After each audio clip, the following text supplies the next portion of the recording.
Well, this is my very first time in charge of a live stream on YouTube. So just bear with me as I learn how to steer this boat, if you will. If you're listening to some music, um, that's supposed to be my intro music that I would have used had I purchased a $240 a year uh, subscription to StreamYard. But I opted not to do that. So there will be no proper intro that I had painstakingly put together for everyone. All right, enough of that. So welcome to the inaugural live stream for Effluvium. So for those who are not aware, much of my presence prior to my entry into YouTube this year was through Instagram. And I had a series of live IG lives, as they call them, on a weekly basis from December of last year until May of this year. And I had many guests, some who are actually viewing right now. I see you, Eugene. Hello. One of my guests who will be coming in soon. His name is Ryan, Perfume Bonfire, aka Bonfire of the Vanities, and many others. And I had anticipated moving this format into the YouTube realm, and that's where we are today. So Ryan will be joining me shortly. Another person on the panel who is dear to me is Alex, the Perfume Temple from Italy. This will be an international affair as long as I can help it, and I hope I can reach as many people globally who share a profound love for fragrance. Hello, everyone. Bear with me, since this is my first time. I am not used to the feature of sharing comments, so I don't know. What do I do here? Do I click? Oh, look at that! It's a show. Okay. All right. Well, there's so many great comments here so far. I'm gonna share this one. Yes, we are on in more than one definition of that. Hello, hello, hello, and hello to you as well. Thank you. I feel like I'm on Romper Room. I should call everybody by name. Hi, Aram, and Rachel, and Allie, and Duncan. Okay, so this evening, I'm going to start by an unboxing. Yes, an unboxing. And it's a blind buy. So it's going to completely go against some of the problematic issues that we have in the fragrance community. I am going to do an unboxing of a blind buy. However, the reason why I did a blind buy is because I couldn't find any way to get samples from this house. This house is not very well distributed in North America. Nobody sells it here. In fact, the only place where I could find this particular house is through, domestically, is through FragranceNet. Oh no, another bad thing to mention, I suppose. Not an endorsement. They are not paying me for that, and this house is not paying me to promote it. As you know, I do critique, so if I don't like this, I will say so. But I do have a feeling, because a couple of people with similar taste to my own had said that this would be up my alley. And this is from the house of Miller et Berthaud. And check out this box. We're going to talk about the presentation. Isn't that what we do? We talk about the presentation, how it looks. I love these boxes, and the boxes have little leggies. Legs. It's like, yeah, it can stand on legs. And what's very cool as well is they include these little twigs on each of the boxes. So the silk string, a twig. The twig is supposed to tie together, no pun intended, the fact that there are woody elements throughout all of their fragrances. And to give you a little bit of background on Miller et Berthaud, this is a house that actually was originally founded as a design, fashion, and art house. by two gentlemen in 1985, and they entered the realm of fragrance in 2006. I know. All right. I don't even know this house. You're absolutely right. Not many people do, and they've been around for 16 years. And I thought it would be a cool thing to do to introduce a house that is really under the radar that I feel is deserving some recognition. So, without without further ado, I'm going to do my unboxing. And it is not going to be an elegant unboxing because I have unboxed a couple of these already, and it isn't so simple as pulling the silk string. See? So this is going to be a little bit more reckless. I'm going to go like this. All right. Look at that. See? And I'll hold on to the stick because I have a problem with throwing things away. That's another discussion for another night. And here's the box. And we will open it. Do you hear that? Do you hear that lovely sound of opening a box? Does that trigger dopamine impulses? Ooh. Ooh, a dopamine release right here. Ooh. Oh. Points lost for a cap that doesn't stay on tight. Couldn't lift it by the cap. Ooh. Yeah. So this fragrance is pimiento. Pimiento. So can anybody in the classroom, can anybody in the chat tell me what they think this might smell like? What do we think that this might be like? Look at all these comments. Oh, Indian study, yes. Yes, I was curious about that one. But it wasn't on the top of my list. I chose 4 of them, and that didn't make the cut. So this is pimiento, and I'm going to be giving it its first spray. Now look, can't lift it by the cap. Half of them I can, half of them. I don't want you to think I bought 15. Out of the 4, 2 of them I can lift from the cap and 2 I can't. So, you know, we can talk about whether or not there is some quality control issues with the brand, but that's not a huge deal to me. All right. The first spray. Okay. I guess we talk about the sprayer, right? Is that a good sprayer? I've seen better, but it's not about the spray, right? It's not really about the spray. It's what's inside of it, people. Ooh. I like this. And you are right, Alex Perfume Temple. You are right. Probably pepper, you're right. And pimiento, we are thinking about particularly red pepper. And let me know if the sound is fine. Yes, pimiento and pine.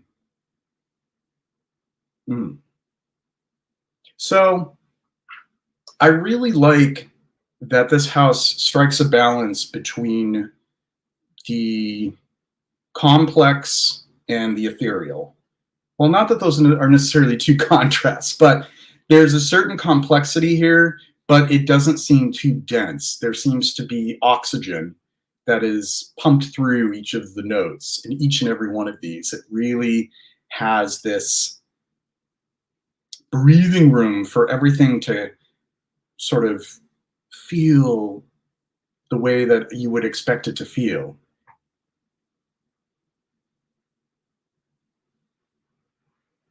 So I would definitely want to experience this a little bit more because this is a first impression. The top notes are beautiful. There's a little bit of sweetness, but not a cloying sweetness. There is a bit of that bite, that piquancy, that would be courtesy of the pepper or peppers. If we look at the box here, everything is in French on that side.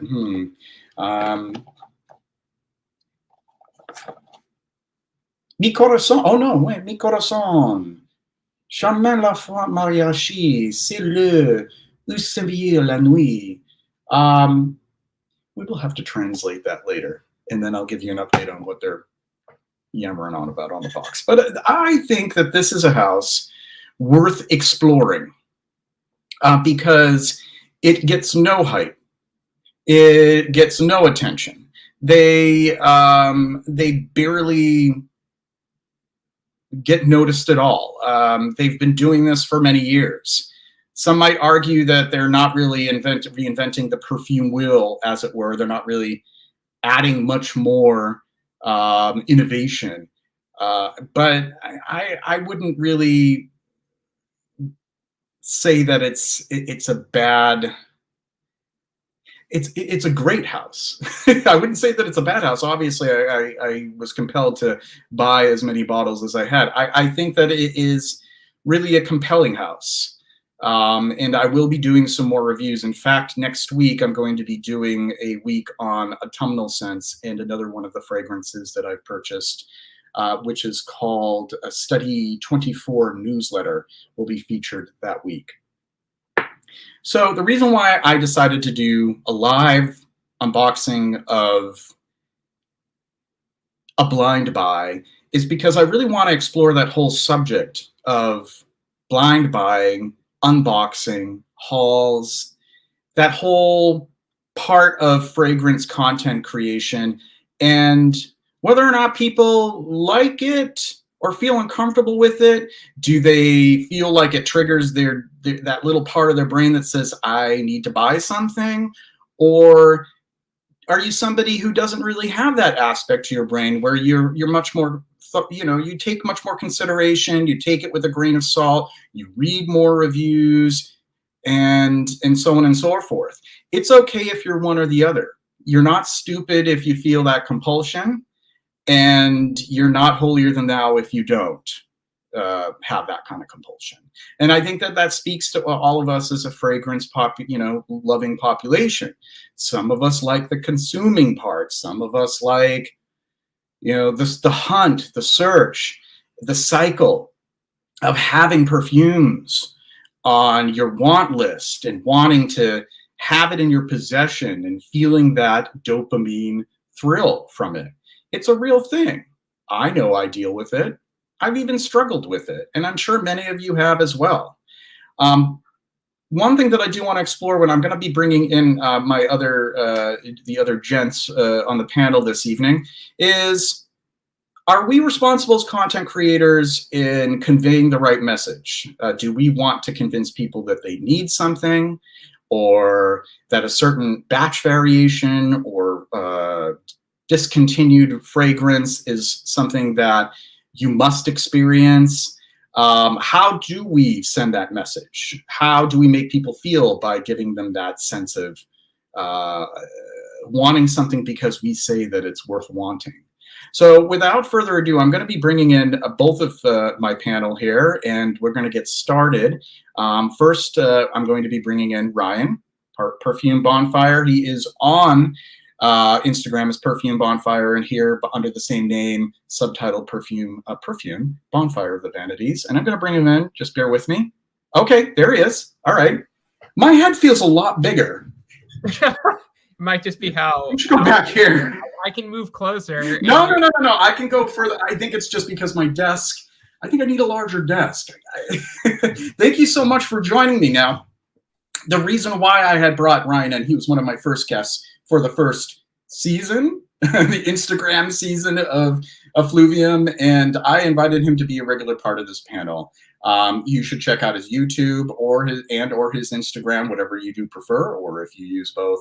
He has great insight on fragrances, and a warm welcome to Ryan. Thank you so much for joining me. Pleasure to be here as always.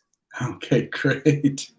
And then we have, waiting in the wings here, we have somebody who is very well known in the live stream circuit and has a formidable knowledge of fragrances. He is quite a delight. Every day is his birthday.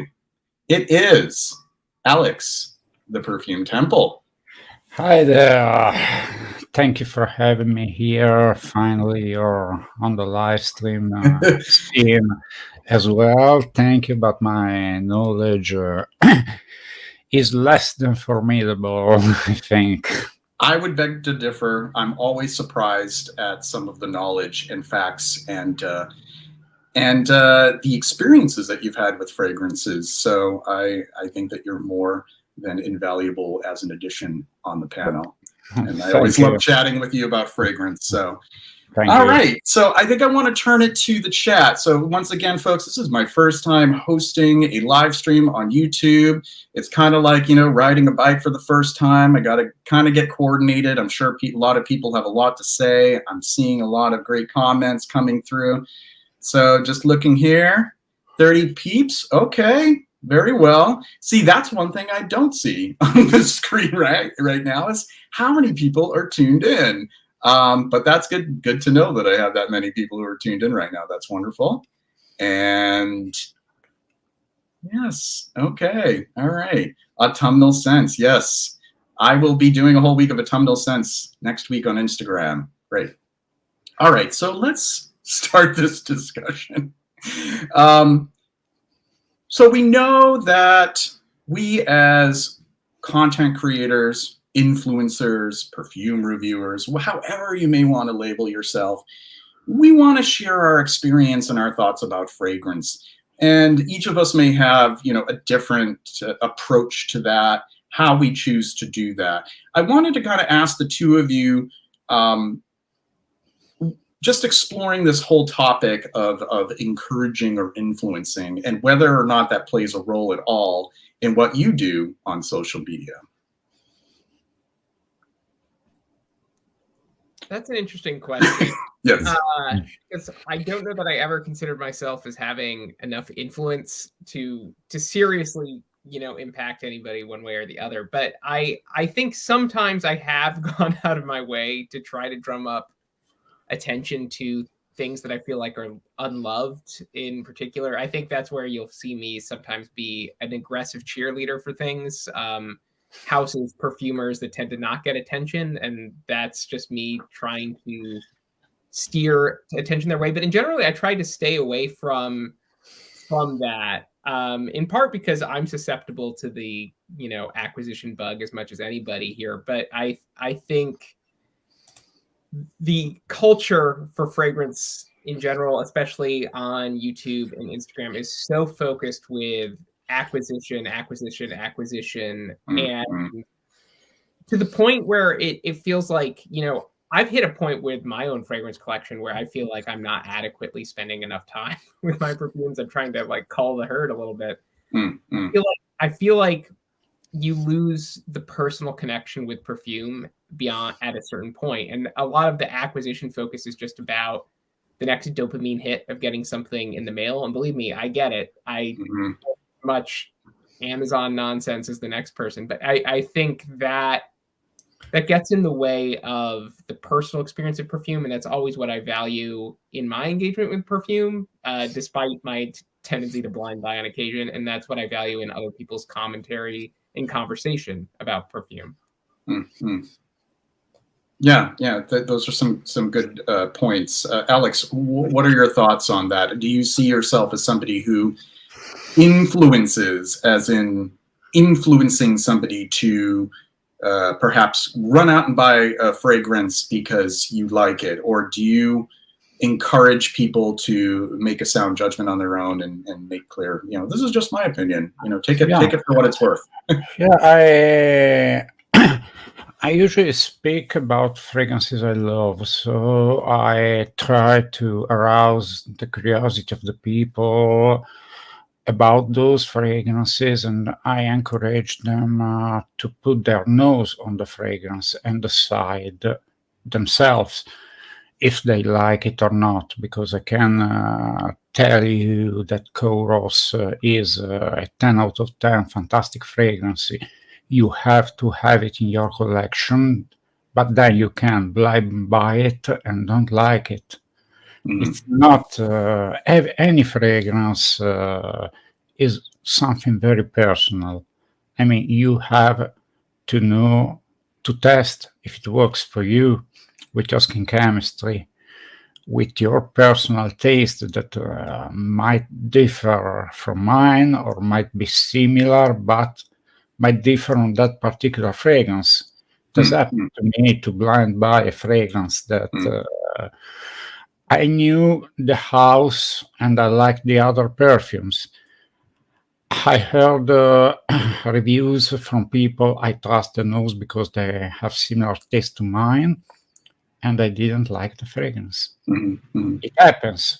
It happens. That's why I strongly suggest to test everything before. That said, I'm responsible to blind buy, but I'm lucky enough. I seldom had a problem. It happened a couple of times, but you know, when I blind buy something, it's either a real cheapie, which I've heard it's really good by those people I trust, or maybe a more expensive fragrance, but case in point, my last blind buy, a house that I knew that never let me down, and a fragrance which I have heard a lot of great things by people that taste similar to mine. Right. Very well. Salty Redux. How much of a blind buy was Pimento? Did you know anything about it before you bought it, other than the house? I did. I did at least some cursory research. I looked to see what the notes breakdown was and what few reviews were available online, which there weren't very many. And I do have one friend who said that if the price is right, check it out. They weren't very expensive at all, honestly. That's another thing too with blind buys is you're probably, a safer bet. It's a safer bet if you purchase something that isn't so expensive so that you regret it in the end if you don't happen to like it very much. Dimitri Sorcery of Scent. I am off the cuff kind of buyer. Yes. Okay, we can relate to that, right? Okay, let's see. And I just found out, just by looking around on my screen, weird to see how many people are tuned in. We have 38 viewers at the moment. Okay, very well then. I can see that in the upper right corner of my screen. All right, okay. So the next thing that I want to take a look at is in terms of whether or not we should say that somebody needs to have a certain things in their collection or a certain size to their collection in order to have credibility, or to have really something to say about a fragrance that has credibility. How many things should you have in your possession? I know it sounds to me, it can sound kind of absurd to expect somebody to have 1,000 bottles of fragrance in their collection in order to be an authority on something. But what is your thought on that? Can somebody be a successful reviewer while still having maybe 30 or 40 bottles? As long as he reviews those 30 or 40 fragrances, absolutely yes. I mean, the most important thing in reviewing fragrance is knowing the fragrance. You can't review something you don't know. So if you have, it's almost even better. I mean, you may do a lot less reviews, but if you have 30 fragrance instead of my 300, you probably know them better than I know some of mine. Some may argue that they have a much deeper relationship with what they own and enjoy, so they can really get into a richer discussion of that fragrance because their attention isn't so dispersed on so many different fragrances. And one could argue that there's some truth behind that. I think there are some really successful reviewers on YouTube and elsewhere who don't have a very sizable collection, but what they do contribute to the discussion is no less valuable. But there are actually some people in this fragrance community of content creators who feel that should be a measuring stick of sorts. Ryan, what do you think of that? I think that's strange. But I'd like to draw a distinction between, there's knowledge of a vast number of fragrances, and then there's owning a vast number of fragrances. And I think those are two very different concepts. Right. I mean, I think I've gone out of my way to sample fragrances that I knew I probably wouldn't ever own, just because I wanted to know what they were, or felt that I needed to understand them as some sort of reference point. And I understand that some people collect to maintain a living library of reference points that they have on hand at any given time. And I think that's fine. That's never been me. I want to own bottles of things that I am going to routinely wear, that bring me personal joy, that reflect who I feel that I am, and I connect to with these fragrances in a personal way. But, going out of getting a sample of like vintage Chanel No. 5 or Shalimar or Mitsuko, regardless of whether you're going to wear these things, and I'm reinforcing the Guerlain hegemony. But I mean, you could name any of these things. There's niche classics, right? Like there's something to be said for knowing the Serge Lutens line from like 2000 to 2010 and what that did to the niche market and how that kind of set the stage for things. I think there's a lot to be said for, if you're the kind of reviewer that is going to be bringing a lot of context to it, I would expect you to have a sense of reference points. But if you're the kind of reviewer who is taking me on a journey of your personal experience with that fragrance and walking through your personal experience with that, I don't need you to understand the entire history of perfume. If your entry point into why you love that perfume isn't about how it expanded this genre, how it's referencing with all this, but it's really about your connection with it, that's valuable to me too. And that's a very valid and important way to review perfume. And I don't think you need 500 bottles or all 5 like premium vintage versions of Mitsuko to tell me what you think about the fragrance that you love. Right. And I that's a cogent point, and I do agree with that. And I think that it could be problematic if one were to claim that they have more authority because of the amount of money that they were able to spend on a collection of fragrances, and for them to have smelled thousands of different fragrances. And I think I've been guilty of saying like, well, I've smelled so many things, so I know what I'm talking about. But is it really, do we measure the value of somebody's experience with fragrance through how much they've smelled? Or is it no less valuable if somebody is new and has an enthusiasm and just this knack for telling a story or making really good observations? I think that somebody could have 4 fragrances in their collection and they could share their thoughts on it and then go from there. And we can learn and grow with them. Some of my favorite people that I have gotten to know in the community in the past several months are relatively new to fragrance, and they freely admit that they don't know a lot. And I almost, it may be a paradox to some people, but I embrace that even more so because I can relive that excitement with them. And I love educating people or answering questions. And think about it, you may actually learn from that person and get outside of your own head because they have that sort of that new appreciation for it. It's important not to lose touch with that, and to be amongst all of the other, seasoned and veteran people who've been, that's wearing and writing about or YouTubing about fragrance for years. And it's important not to lose touch with that. And it makes for a stronger community as well, because you don't want to be kind of high on your horse saying like, I've been there, I've done that, I don't need to hear what you have to say about it. Alex, what are your thoughts on that? What are your thoughts on, the credibility of somebody who's reviewing fragrance? What's the criteria for that, if any? For me, the criteria is always the passion. I want to see the passion in the person. I don't want those fast food. I don't want to watch those fast food reviewers who just bring up the bottle and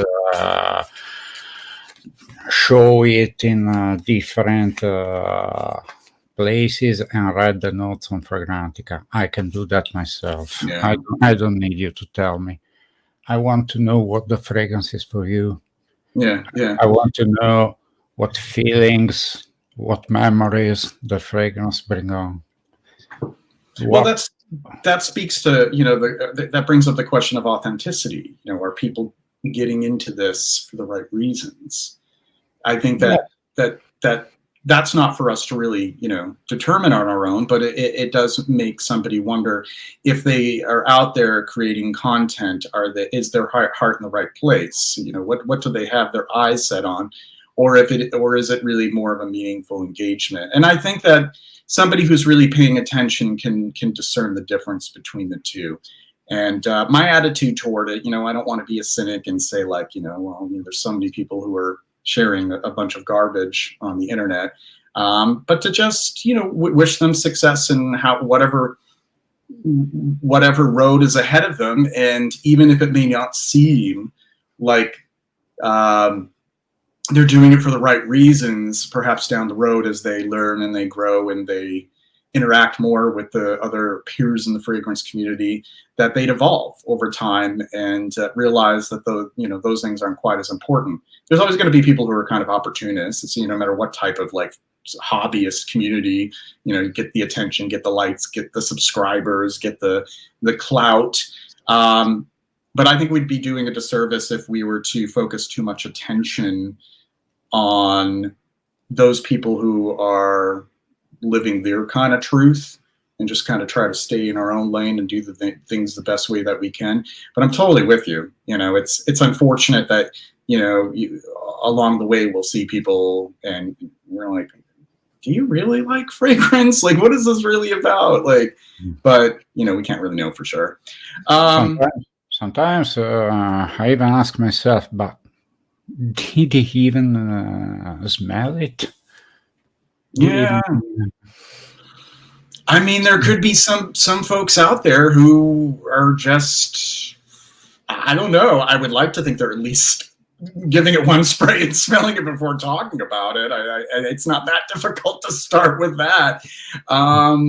But yeah, I think that people just have different relationships to fragrance. People can articulate them in different ways. It's just a matter of whether or not their heart is in the right place and they're authentic about it. And there's obviously going to be some people who are in it for different reasons.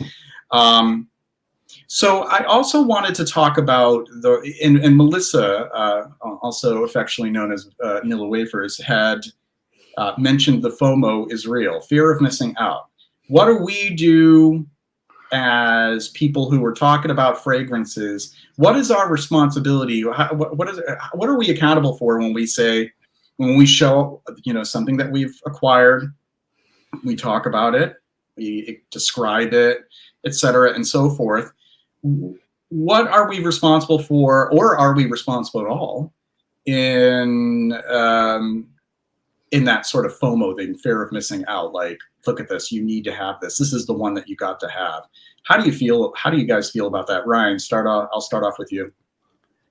I think that's tricky. I suffer from FOMO in all aspects of my life. I feel that very acutely in many different respects. But I think that's hard, because whenever you're talking about something that you're saying this is a great experience, there's always the chance that somebody's going to feel some sort of FOMO about it. And I think that's fine. I think in some ways you kind of want them to feel excitement at what you're talking about too, because that's what you're communicating. You're communicating your experience. This was, assuming this is one of the videos where I'm talking about like a perfume that I liked, as opposed to one that I was kind of like middle of the road or negative on.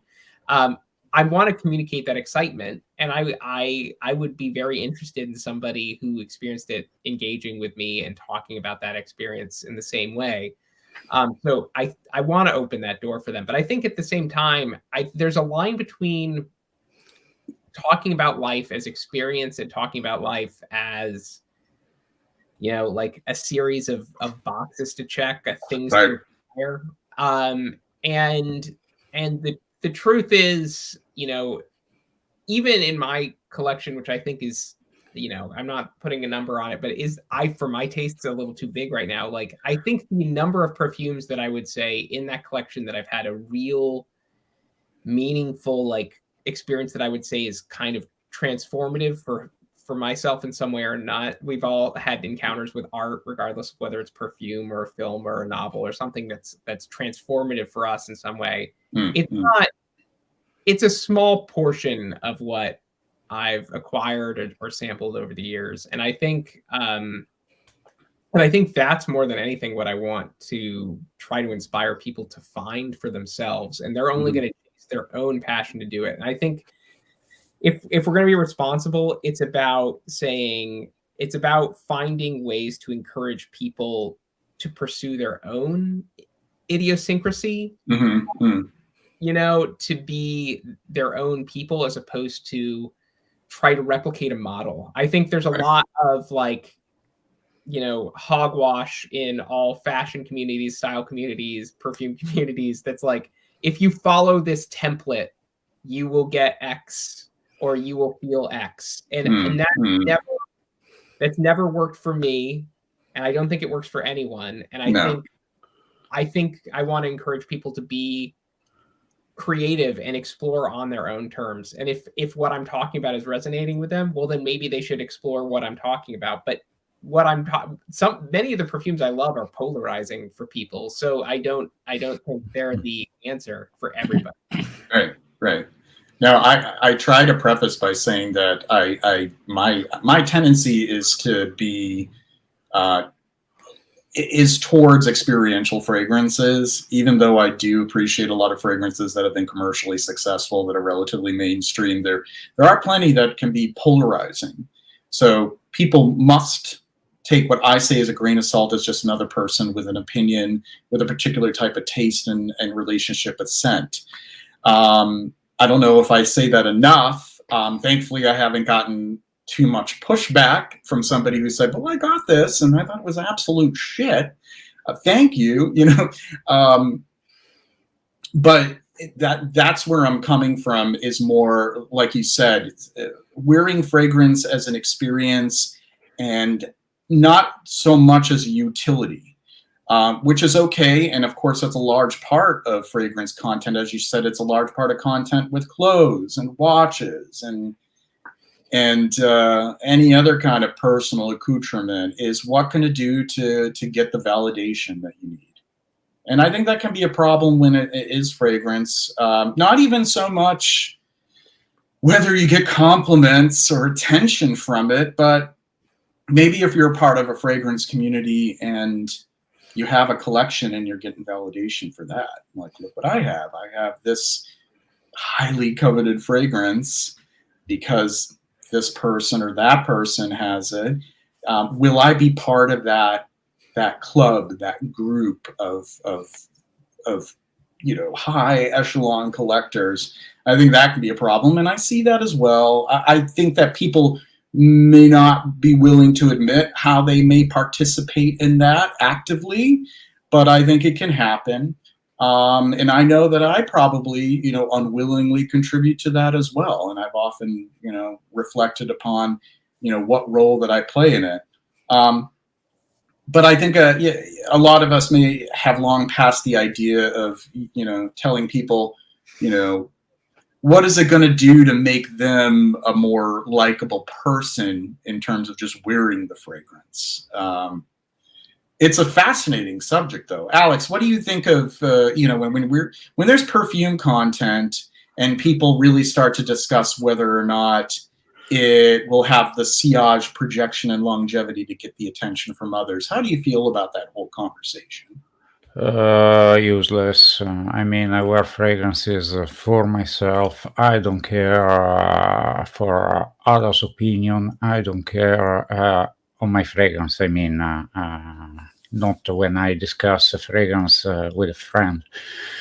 In that case, I value his opinion. But people on the street or at work, I don't mind if they like or not my fragrance. I don't care.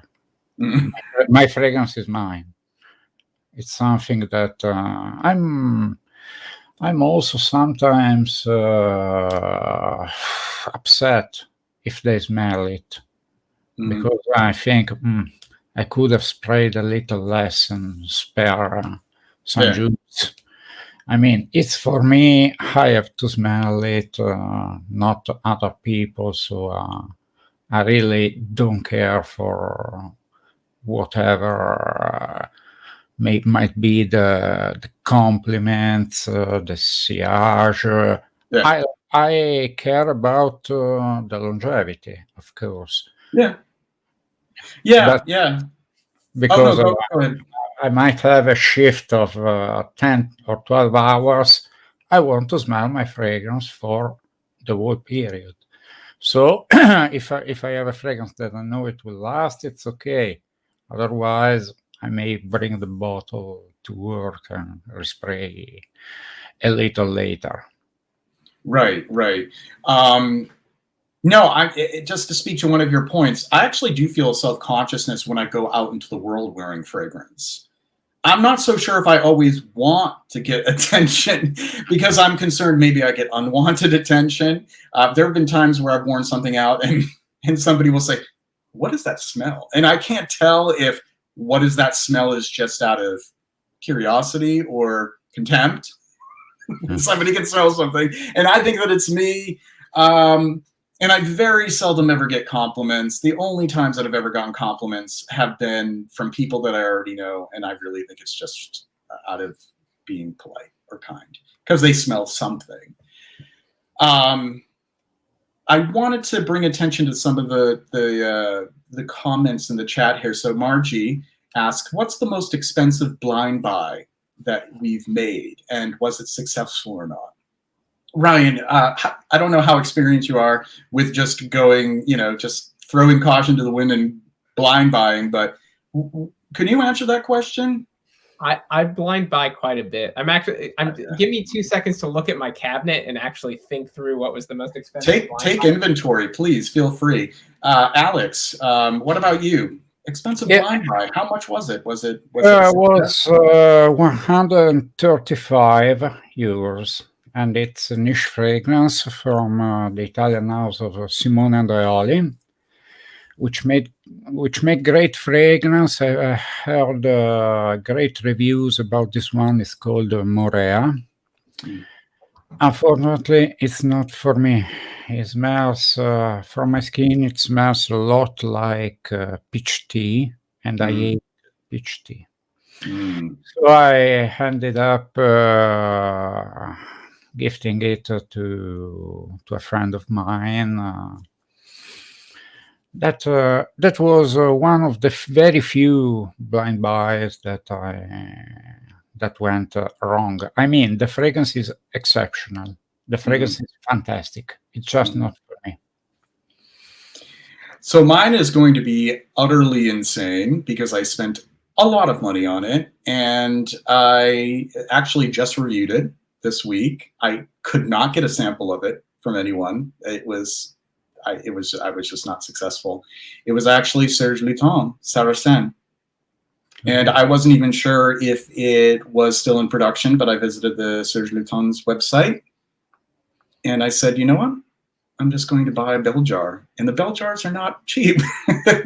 And that turned out to be a real success. I think with shipping, that was about $280 something, just under $300. I was pleased with the decision. It's not something that I often do with a blind buy. I don't recommend that other people frequently blind buy something that expensive.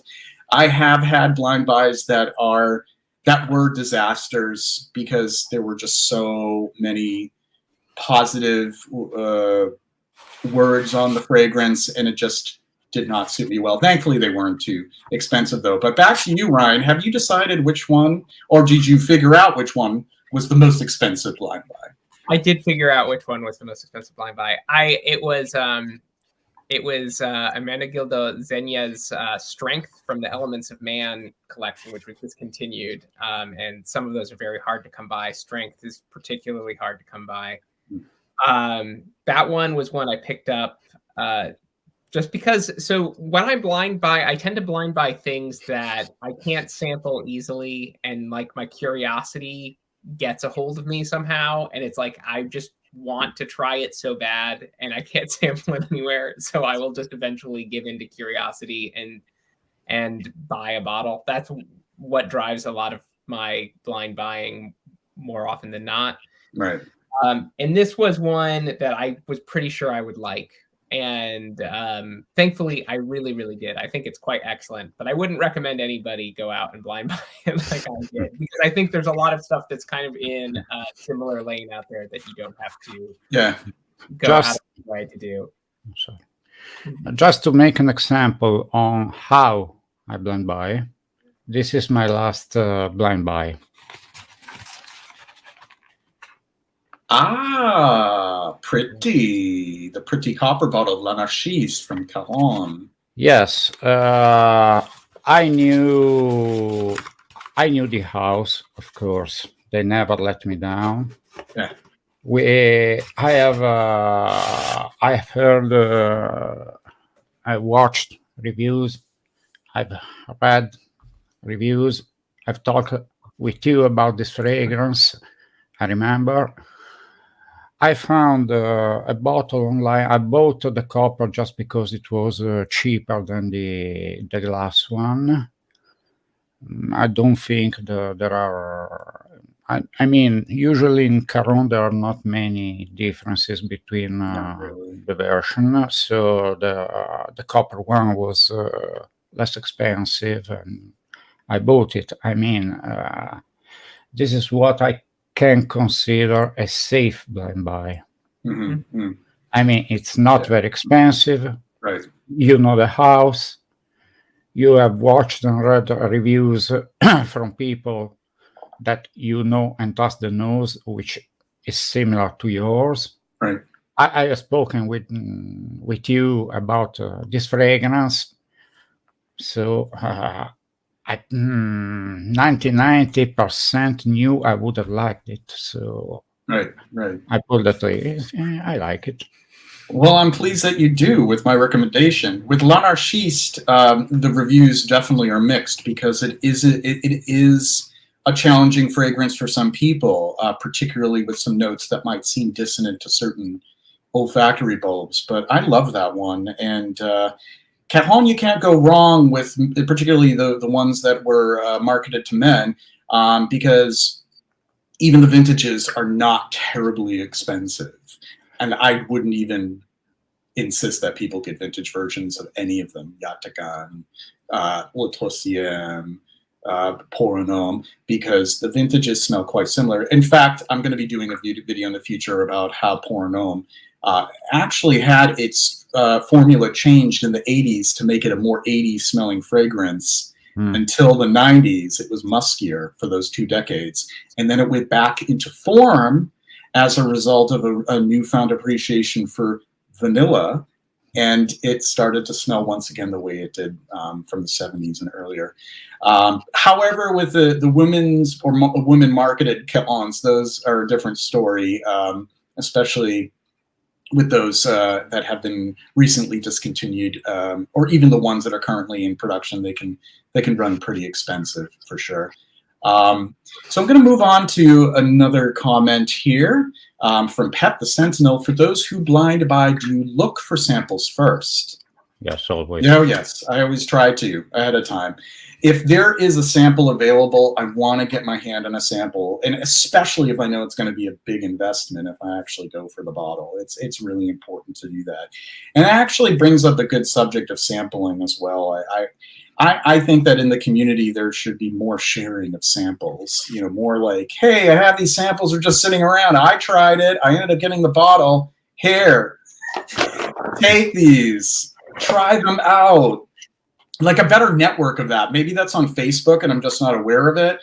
But share the love. I really think that people should have better access to samples and to decants.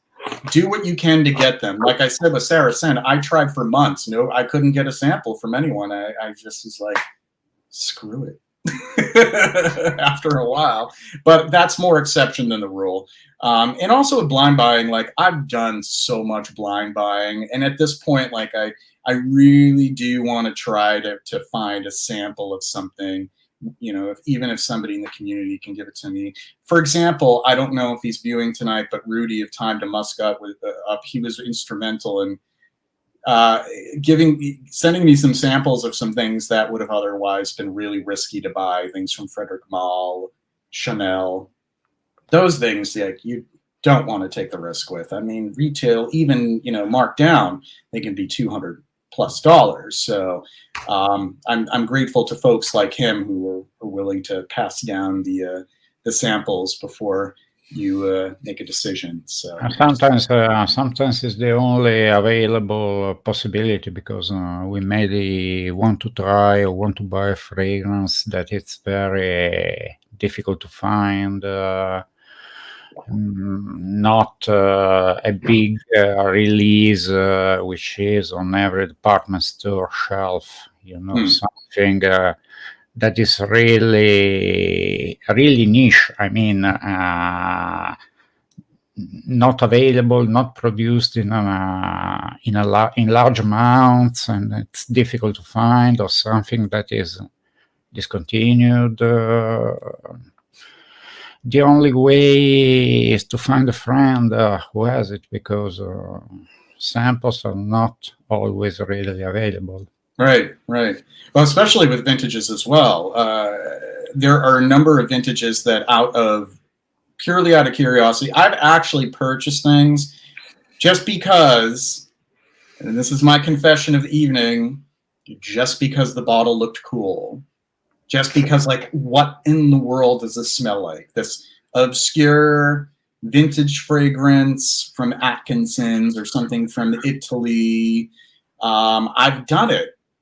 Most of the time, I haven't regretted it, save for the fact that maybe a couple of bottles would be faulty and I'd have to mess around with the atomizer.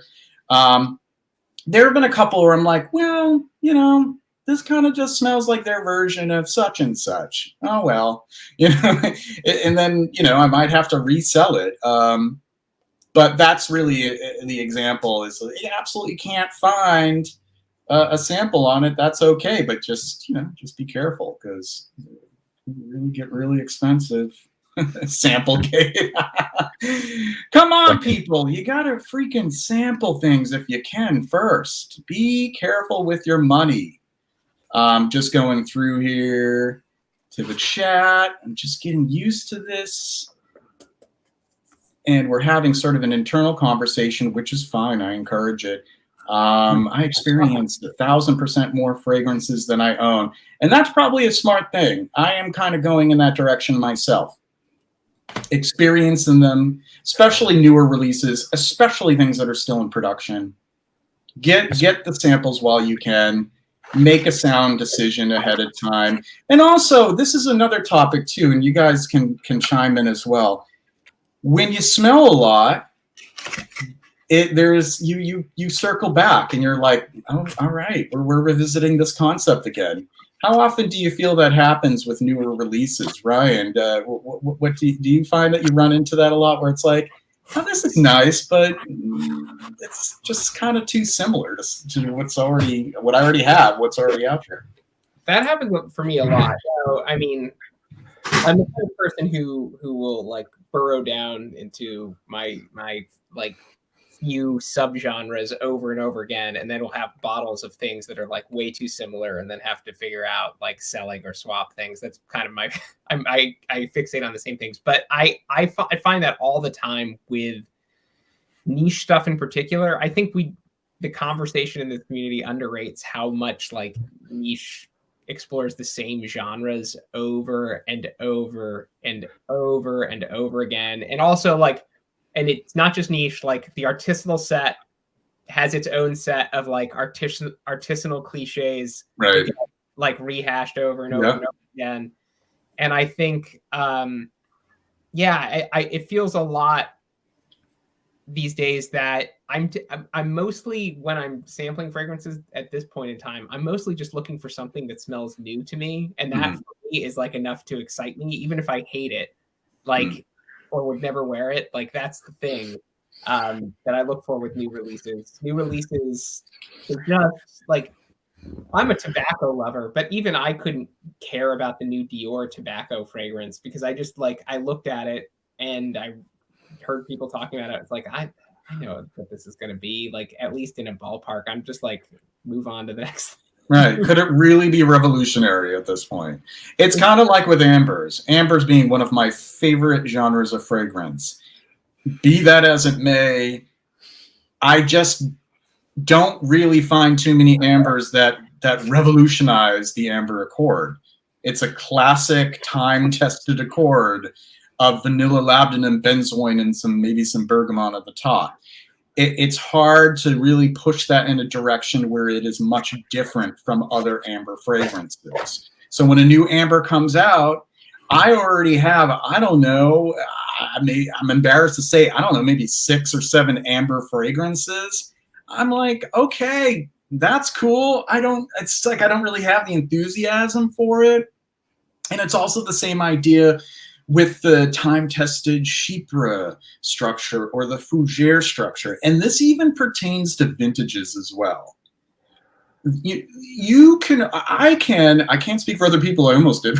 I can smell a certain type of 80s Fougère, and I can smell another house's version of it and another house's version of it and so on and so on and so forth. And then I realized, like, how many of these are really, necessary to have in my collection. Like, I'm culling the collection right now because putting them side to side, it's basically another house saying, that proved to be successful. Here's our version of it, and so on and so forth. So whether we're dealing with vintages or we're dealing with new releases, there is money to be made in things that have been proving to be successful. And that's the same thing with niche. Oud. Take, for example, oud. Like, for crying out loud, like, oud has been a thing for 14 years now. It is still, they're still cranking out oud fragrances. Somebody tell me, what is the oud fragrance that is revolutionizing it, like a modern Western oud? It just seems like you just stir M7. Oh yeah, well that was like way back when. I mean, some people could argue, even though I'm not really, I think that and I don't even like it. I'm not really crazy about it either. I don't care for it. Yeah, but that was a revolution. Some people could argue it was Balenciaga Porum, but I think the jury's up on that. I still don't think that oud was in it. Like, if there's some reason, like, I just don't find it plausible that a fragrance that came out in 1990, they put oud or created an oud accord. Like, that would have been so expensive. They didn't have oud bases then. But people still insist there was oud in it, which was an absolute commercial failure. I love mentioning that. Absolute commercial failure. What was the reason? For what other reason was there so much dead stock that somebody found in like a storage unit, and they just kept selling bottle after bottle, and then people caught on to it? It was a flop.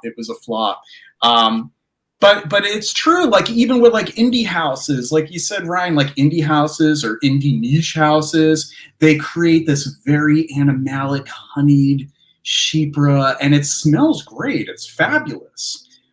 But one should decide whether or not, do you want to spend the money on that? Do you want to spend the money on the, Isadis by Givenchy or something? Like, maybe, there's a lot of rehashing. There's a lot of revisiting ideas and relying on maybe the perfumer buying public to not realize that these ideas had already been revisited many times over. So in that sense, one could argue, like, well, maybe educating myself is important. So I don't think that this particular release was so revolutionary, but it's part of the learning process. That's why I think stewards, we could call ourselves, like people like us who spend a lot of our time talking about fragrance, can help guide people. We could be of help in that way. Like, okay, you think that's great? Let me recommend this to you. And you may not even need to spend as much money on it, and you'll get just as fulfilling an experience, perhaps even more. Just a suggestion. But it's an interesting concept to explore. Do you think that there is some truth behind that? That we could be stewards to kind of help people make the right decisions when they're exploring the world of fragrance? Well, we might be, but of course, as I said before, it's a personal thing. People might listen, people might not. People might want to buy the big name instead of a cheaper, possibly better alternative. For example, Aventus is a case in point. Many people want to buy the real thing because all the clones are smelling cheap, smelling synthetic, like if Aventus had a pure natural essential oil of pineapple, which is something that doesn't even exist. And people are discussing, searching for the various batches of Aventus, the fruitier, the smokier. I don't know, there are many better, not better, but many alternatives, many cheaper alternatives. For example, well, you had one there, Cabaret, which was also Pierre Boudin. Yes, but this came out before. This it was did, in fact, yeah. And was the blueprint for Aventus. I prefer it to Aventus. Yeah, it's woodier. And that there's something interesting about Aventus that came on in last Danim's live stream.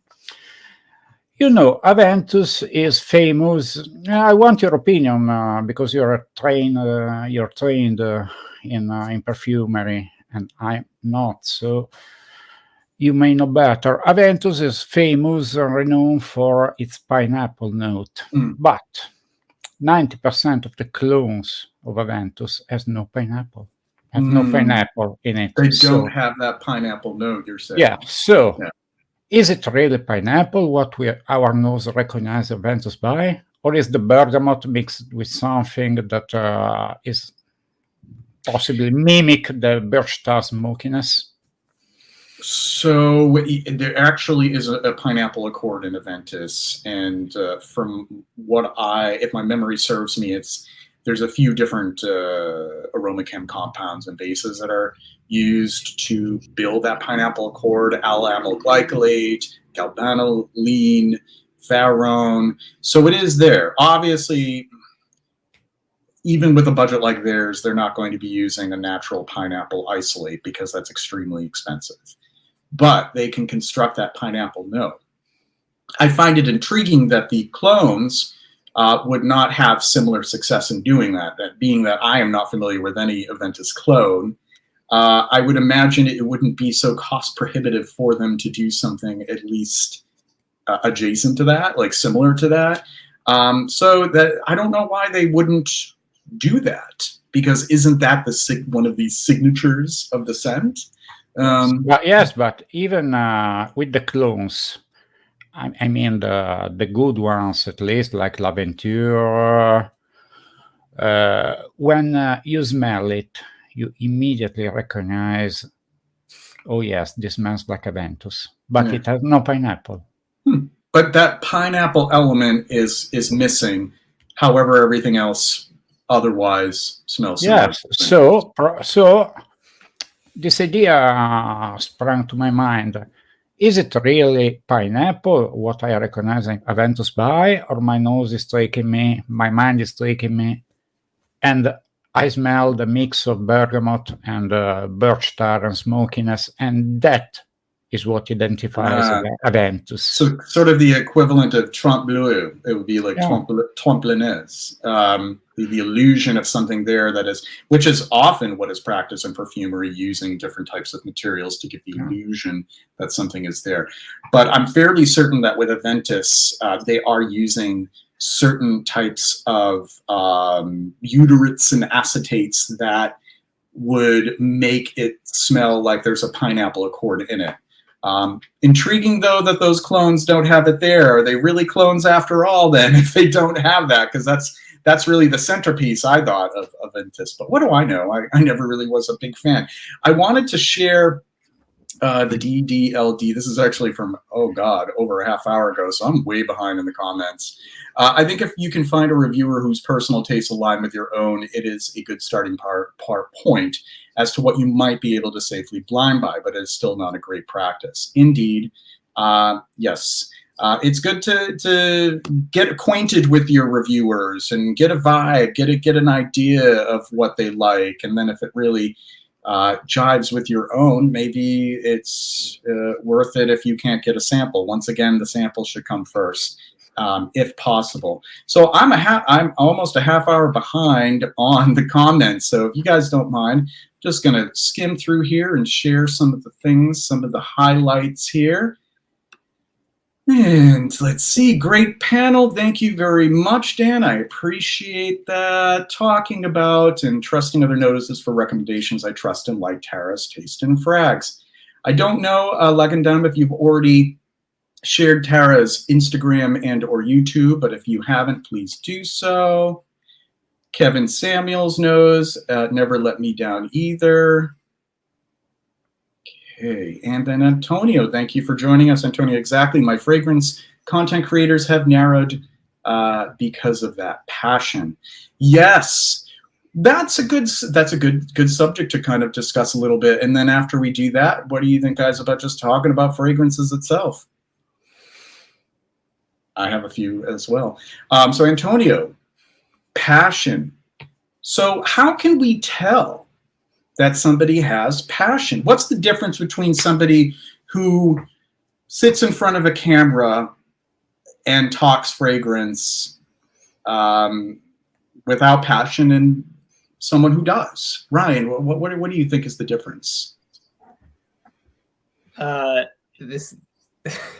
mean, a dead look in the eyes is usually the giveaway. I mean, I think I want to say that, you know, as much as we can try to bifurcate this community into like the shills and then like the authentic passion people. I think there's a lot of people who got into this hobby with very an authentic passion for it, and then kind of have had to adapt themselves to chasing the algorithm in a lot of ways that I feel like has probably weighed them down more than not. And I think, and I think you see that for people where it's just kind of you go back to the early videos, and I'm not naming names here, but you go back to the early videos and the passion and the excitement is a little bit more palpable about in those early days of the YouTube community too, before everything was polished and everybody seemed to know each other and this fragrance thing was still a new experiment. If you go back to those early videos and you see some of these people who have stayed around, and the vibe is very different in terms of how they're talking about fragrance, and the excitement in the room is there, and you kind of see that kind of fizzle out as things go on. It's just kind of like, okay, well, here's another new release. Let's check the notes. Okay, great. And like, okay, it's kind of like this other fragrance, and like, there you go. That's your takeaway, folks, and move on to the next video. That kind of restrictive pattern of what content to be, you kind of see it choke the life out of some folks. And I feel sad about that more than upset, because I think that is it's awful to have something that you love become a kind of like burden, right? To become a chore. And you see that a lot. And then of course you just see the people who are just like, obviously, like they've just come into this purely for commercial ambitions, which is odd to me. I wouldn't think that perfume shilling is the most profitable marketing in the world. Yeah, that's why I think it's so funny how so much attention is directed to it, because I don't even really find it to be a necessarily lucrative thing to begin with. But you're right. And I think that part of the responsibility of that is the nature of social media that has changed in the past 15 or so years. The pressure to create content is what can potentially dilute content. If there is this pressure to put out a video every day, what does that do with our passion? How does that change our relationship with fragrance and our hobby and how we share it with other people? And it can be a real hustle. And I see that some people can manage to do it. Other people, you can see that they get more cynical, and understandably so. And you're right. Also, I mean, there's some people who've been doing it for a long time. And when they first came onto the scene, you could see that there was a much more of a vivacity. And now it's like, here we go again. Another top 10, another top 20. And, and there's just this sad look in their eyes like, oh, God, I'm just too tired. I mean, I don't think it's any mistake that the people I watch a lot on YouTube when I do watch fragrance videos are the people who have very irregular schedules for video uploads. Yeah. I don't think that's not to say that there aren't people who have regular videos who I don't enjoy watching, but but proportionally, it seems like those people who are kind of like just doing this as part of their life when they can, talking about fragrance when they can, and talking about fragrance when they have something to be excited about. I think is the other piece of it. Right. It creates much more engaging. I hate the word content because it's so impersonal. I know, and I keep using it's like for lack of a better explanation. It's just it deserves a better term. But yeah, and if you find yourself, it becomes a job, but you're not even really getting paid much or at all. Like it's just I can't imagine I do a video once a week tops, and it's a lot of work. I can't even imagine what it's like, especially if you have other obligations, a full-time job, a family, other commitments, to do that every day. It's not easy. And I think that what happens is that some things are compromised as a result, usually. And I see that. Yeah. What's that, Alex? Your sleep, probably. Well, sleep as well, especially if you're putting all this effort into making like a really polished production. You know, editing is... Yeah, that's one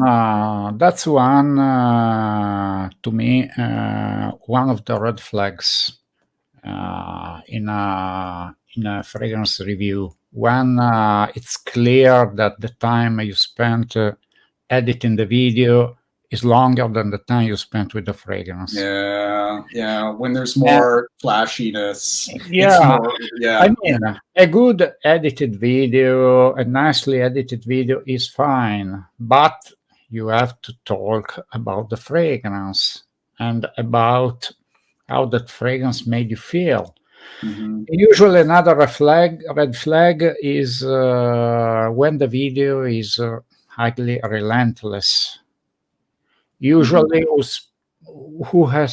people who has passion take their time. The video is more relaxed, slower, and they don't spend a lot of time on the notes breakdown, on the presentation. They speak about the fragrance, how that fragrance made them feel, what that fragrance bring out of their brain, of their heart. That's what I want to hear. Mm-hmm. There's no problem in making a list like a top 10 or top 5. For example, Persuade usually does. Oh, yeah, he does. Yeah, does them, but you can tell he has passion. Oh, absolutely, and he's a perfect example of a consummate professional who has this authenticity about it and is willing to say where he finds strengths and weaknesses in a fragrance, and engages. And engagement I think is a large part of it as well. You know, not engagement as in like the social media speak of engagement, but like authentic engagement. Like really communicating with the people who follow you and respond to what you do. Anuj says the sharing of information and personal experiences is trying, sampling, buying, selling. It's extremely valuable tool for all of us to use. Yes. And one thing, One thing that really makes a difference for me is when I hear or watch a review, and I almost can smell the fragrance. I almost can imagine how that smells. That's Isn't that remarkable when somebody can articulate it in such a way, whether in the written or spoken form, and you're just drawn in and you're compelled. You're compelled. You really, they have a convincing argument, and that's where I'm like, I got to get a sample. This sounds and sometimes it happened that I got the sample, and it was exactly how I expected. Like this happened to me with Lenya Smith. This happened to me with the Etherealist. Yeah. Which is another great guy, very underrated. Indeed, Galen is a great guy, and he knows how to balance, great production and great delivery as well. Well, thank you very much to Sandro Lorignano. Is that how you pronounce it? Laurignano. Okay, almost. Congratulations on my first live stream. Thank you very much. I appreciate that. These are very old comments, so I apologize. This is way back 30 minutes ago. I don't think much about the strength of performance nowadays. Indeed. I actually cringe when I hear people call something a compliment getter now. Nothing will get me to the next video faster. Well, maybe a panty dropper. What does it really mean to drop panties? Do you want that to be the next focus of the discussion panel? What does it take? Nobody seems to see the danger behind this practice of calling a panty dropper or saying that this fragrance will get you ladies, because as a content creator, you can control what you put on the internet. You can control who's watching. And if who's watching is a mental ill or a criminal person and says this fragrance will get me a lady, he goes out, buy the fragrance, goes out that night, and the fragrance will get him a lady in any possible way. I mean, he would chances are he would have probably done that as well. Okay. Well, I guess we never know who are watching. Yes, but when this person will go under a trial and he will say, "Oh yes, but that guy on YouTube told me this fragrance would have get me a lady," would you be that guy? Would you like to be that guy? Who was responsible for that? That's a really complicated. Oh, wow. No, not responsible, but maybe morally responsible. How would you feel? Convincing somebody that they're going to get laid for wearing a fragrance. First of all, I think that it's convincing a criminal that would get laid, and he got laid by violence. Well, that I don't know if it would be healthy for that person to feel responsible for that. But then again, I don't think it's healthy to be convincing anyone that anything like that is going to get you laid. Of course, it's just absurd to me that has even come into the vocabulary of discussing fragrance. But yet here we are. And that's, like Ryan said earlier, it's like many other things. Like you get the right kind of kicks, you get laid. You get the right kind of haircut, you get laid. You get, unfortunately, there is an audience out there who are looking for that kind of reassurance. And thankfully, we're not responsible for explaining to people that there are other ways of dealing with that, because I like to say dealing with it, and it's definitely not through the acquisition of perfume. I think it's a subject that's it's a dead horse that's been beaten so many times over. Hello, thank you, welcome, Sensualise. Hi, Barry. And hello, Jonathan. Thank you for joining. Just want to give some props to some folks who have joined us tonight. And Fernando, thank you as always. fragrance communities are also good. In my local community, we try to meet at least one time per month, and everybody brings new fragrances. So that is a cheap way to discover new fragrances. That's something I've thought about too, is local networking, meeting with people in the area. Hey, Ryan's not too far from me. He's just one state over. We could hang out and talk shop, and regional fragrance meets. I think that already happens. That's good. And also, as much as, okay, this is something, and maybe I will disappoint some people, because this is all fun, being on a live stream and meeting friends in the virtual realm. But any opportunity that you can meet people in person is always going to be much richer.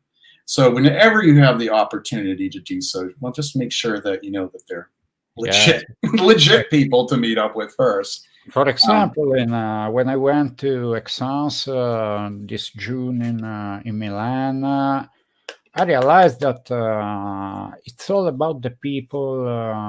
It's all about the people, not the fragrances that were on display at the expo. I mean, the 2 hours I spent testing fragrances with Clemence were worth the trip to Milan. I mean, or the afternoon I spent with Leroy. It's about the people. That was the highlight of the show for me. Indeed. So why don't we transition this discussion to just talking about fragrances? Because I'm sure there are some people who tuned in and they're desperately waiting for us to just talk about it. Fragrances, talk about scents. So Ryan, why don't we start with you? Are there some things that have been tickling your fancy lately that you'd like to share with us? Sure. I'm going to step over here. I'm just going to grab a bottle or two. Hold on. Absolutely. Where is it? This and this. We'll start with those. And in the meantime, here's what Anuj said, Alex. Nice pickup of the Cabaret Pourhomme. Nice scent, but good Lord, and utter and complete flop. Absolute commercial disaster. I think it was dead on arrival, one and done, if Anuj can confirm. This is pretty funny.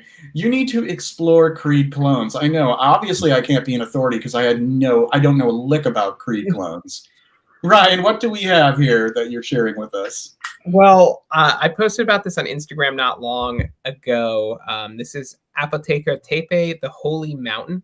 This was Artisanal House, the original perfumer, which effectively gave up the house to another perfumer who kind of has revived it in the past few years, which is great, and kind of started reproducing some of the original formulas under this house, and then have added some new formulas to the house's lineup. And this is one of the original formulas, and this is the Holy Mountain by Apotheca Tepe, and it is so fantastic.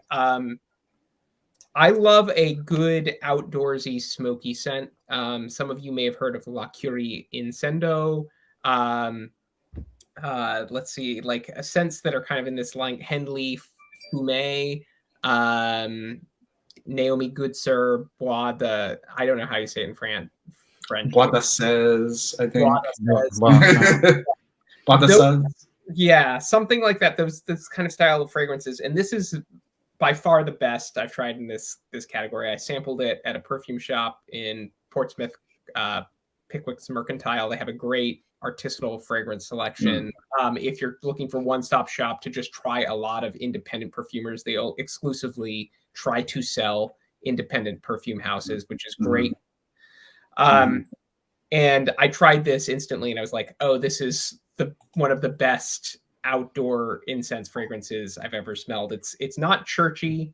It's inspired by Mount Sinai, so it has a kind of sacred aura to it. It does really live up to that name, the Holy Mountain, and all that evokes. But it's so immediately exuberant with this glowing frankincense smoke effect, and it's built around a tea extraction that was like tea that was smoked with pine wood, like Lapsang Souchong.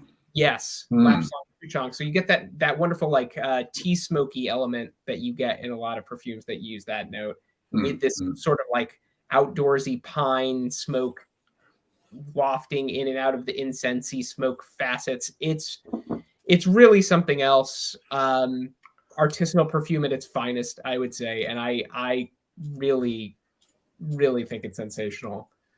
I have to give that a try next time I'm at Pickwick's Mercantile.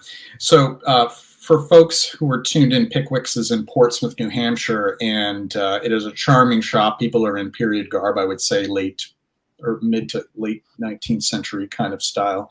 And they do have an excellent selection of niche and indie fragrances. And I wasn't aware. I was just there recently. I wasn't aware that they had that line. So I must give that a try next time I am in the area. Is there a way to get a sample online? Whoever who sells it online, where maybe somebody who's tuned in could sample it. Is this another example of those where it's like you have to find it? No, I mean, I know the house has a website because I looked it up. So I think you might be able to get samples from them. And I don't know where else it's carried, but I would hope I would hope there are samples of this. It's lovely. I would want people to be able to try this. And I'm trying to think if there's anything else that I've picked up recently. I mean, I have my last blind buy, since we're talking about blind buys, my most recent blind buy was like I got a very good deal on a bottle of Serge Luton 5 o'clock Eau Gimbra, the ginger Serge Luton fragrance is supposed to be inspired by Buckingham Palace tea, afternoon tea. It really just smells like ginger soda to me, but it's nice and pleasant. I don't know that I love it. It'll probably be moving on soon. Yeah. It's pleasant enough. I'm thinking about picking up another Serge Luton's a discontinued one, Arabi. I love Arabi. Now, even though that may be sweet for some people, that is like the culmination of what Christopher Sheldrake does with spice and with resins. It may be over the top to some people, but I just lavish in it. It was one of the first that I discovered from Serge Luton many years ago when I went into a Barney's. Like they had the display, and I was just transfixed by it. Like, what is this? Like, what are these bottles? It just looks so, enchanting rather. And Arabi, Chergui, Cèdre, and Amble Sultan were the first 4 that I had tried at that time, and the rest was history. And now I'm just an absolute fanatic about Serge Lutons, and I'm still trying new ones like Saracen. It's so many releases. I'm just worried from what I've read and from the notes breakdown, it might be a little redundant since I have Towers L'Art des Arts Marocains, which can be in the similar ballpark. But if I find it, I will. They're different. I would recommend that you still sample Arabi. It's not like the Tower. I wouldn't consider those two redundant. The Tower is very dry and that desert sand effect. I don't get that in Arabi in the same way. Okay, but that's one of those fragrances we were talking earlier that are really hard to sample. You have to have a friend who has it and is willing to send you a small decant. I will try. So I'm almost caught up with the chat. How do people who host these live streams keep up with the chat? Like it took me this long to get to like the 8:23, and it's now 8:29. I'm beside myself at how great the response has been this evening. But I'm so sorry that I haven't been able to keep up with all the great things that you folks are chatting about. Okay, so I'm finally caught up. Prof. Melvin has asked, Arabi, is it discontinued? I think that it has been vaulted to the bell jars, unfortunately. I don't think that it's a wise move, but hey, they must have some reasoning behind it. So now you have to order directly from Serge Lutens. And it's interesting. I actually was in Montreal recently, and you can purchase Serge Lutens in department stores in Canada. They pulled out, I think, of U.S. distribution. Here you can. Here you can. just U.S., not all of North America, because I was in Simons, was it, in Montreal, and they had, I mean, they didn't have every single Serge Boutons, but they had a lot of the new ones. I tried the Poivre Noir, and I was not impressed. No, it was just smelled too mainstream. It just smelled kind of like cash grab, maybe. You know, it happens. It happens. It happens with a lot of these. With a lot of these niche houses, you know, they got to make money. Yeah, of course. I wasn't really impressed, but I mean, it was a fantastic fragrance, but I wasn't impressed by the performance of Musk Kublai Khan. I mean, it's great, but it's too much of a skin scent, and I want animalic fragrance, especially to project, because I want to send a message: stay away from me. Musk Tonkin from Parfums d'Empire could be effective for that. I love that. That to me is far superior to Musk's Kublai Khan. It delivers what I was hoping would be delivered from Musk's Kublai Khan. I will be doing a Musk's week soon, and I'll be talking about that one. Oh God, I could go on and on about my Muskies. Pickwick's is only this is another native New Englander, Ryan Gerard George. Pickwick's is only an hour and 15 minutes. Definitely check it out. One of the best places in New England to buy fragrances. Another one that I want to give a shout out on, and I do want to get them more business. I will be promoting them more, especially for folks in the area, is Colonial Drug in Newton, Massachusetts. They have a treasure trove of modern and classic releases, including a number of things that are discontinued that are still available as back stock there. So that's Colonial Drug in Newton. I love, yes, okay, both, yep. La Couche du Diable is gorgeous. I love it. The key behind that one, and the only reason why I know this is because I have the base, there is something called hydrocarbo resin, which is a fractional distillation of labdanum. And I think that Sheldrake had used, I don't know, 60% of it. But that is the magic of it. It just smells, oh. Yeah, that's a good one. Yeah, it's so, oh, go ahead, Ryan. No, it's a loud but I find it gorgeous. Leave it like that was one of the late breaking like jump on the oud train releases that really knocked it out of the park. Like that was, everybody was hyping that up as like Serge Lutens is doing an oud scent, and then it's not really an oud scent; it's a labdanum scent, but it is. Oh, I could wear that every day. The devil's diaper, yes. So I think that the translation, it doesn't really translate quite that well to English. So if you were to do a literal translation of it, yes, it would be the devil's diaper. But I think it's more like the devil's tuffet, the place where his lair, you know, his hassock or something like that, where he's hanging out with his pitchfork and not his diaper. It doesn't smell anything like diapers, clean or otherwise. So no need to worry about that. The devil's bed is a little bit more appropriate, indeed. Yeah. Indeed. Another great one that is not very hyped is Fil en Aiguille. Fil en Aiguille is a masterpiece. It's a fragrance that tells a story. Something that makes your mind go to a mountain cabin under a snowfall in winter with the pine smell, the resins. It's fantastic. It's really a dreamy scent. It is. It reminds me, in the house that I grew up in, we had a lot of pines, and specifically they were called Eastern white pines, the species of pine that grows in sandier soils in that part of Massachusetts. And there is a point in the development of Fil en Aiguille that reminds me exactly how it would smell in the summertime when you would be underneath these pines and the resin the exudate would it would just be dripping with the sap, and I'd be playing under the trees, and it takes me right back to those memories. Now that, ladies and gentlemen, that's the stuff that I love to talk about, is when a fragrance can transport you to another time, another place, a memory.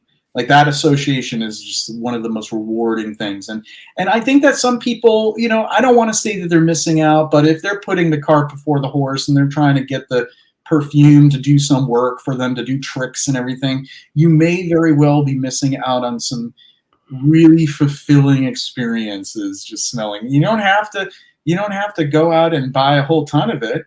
Just, you get a sample of it, like I did of that, and it just took me there. And I was like, I love this. Absolutely love it. It's like I treasure it so much. Like, I don't want to overuse it. So I just use it during the autumn, the Christmas time. Like, that's my favorite time to use it. And it just fills me with so much warmth.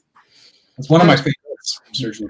That's the perfumery I like now, because I have so many. I mean, I have covered every aspect of what I need as a daily life. So perfumery as a form of art, as a portrait, as a painting of something that is out there, and something that just with its smell, it can make experience what it is intended to portray. Like, for example, Anatole Le Breton does this eau de marzen that is. I haven't tried that yet, but that is actually on my list, which I'm keeping under control, thankfully, for once. Yes. But that's one of them. I really would love to try that one.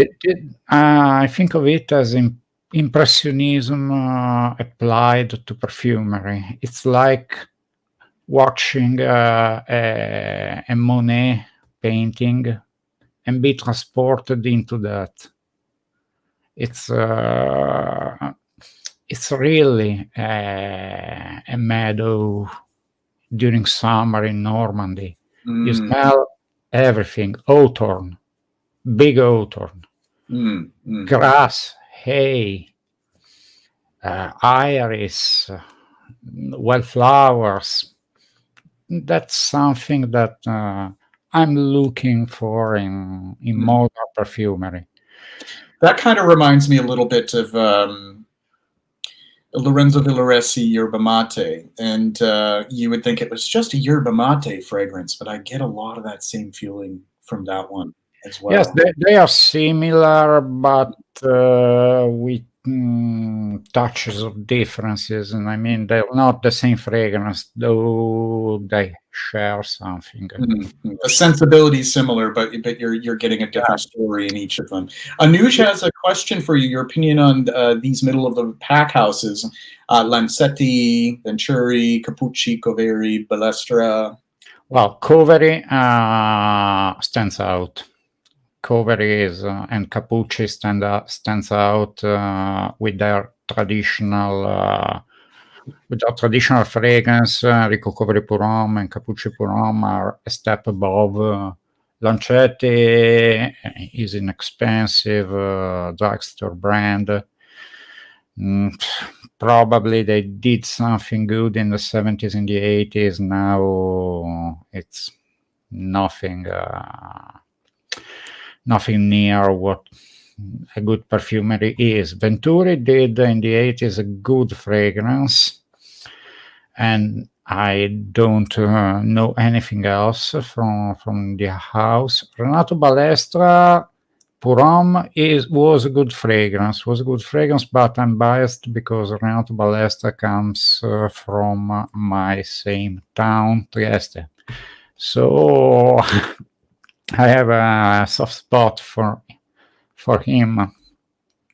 And there were many Italian houses that did maybe one great fragrance, and I mean Missoni is nobody speak.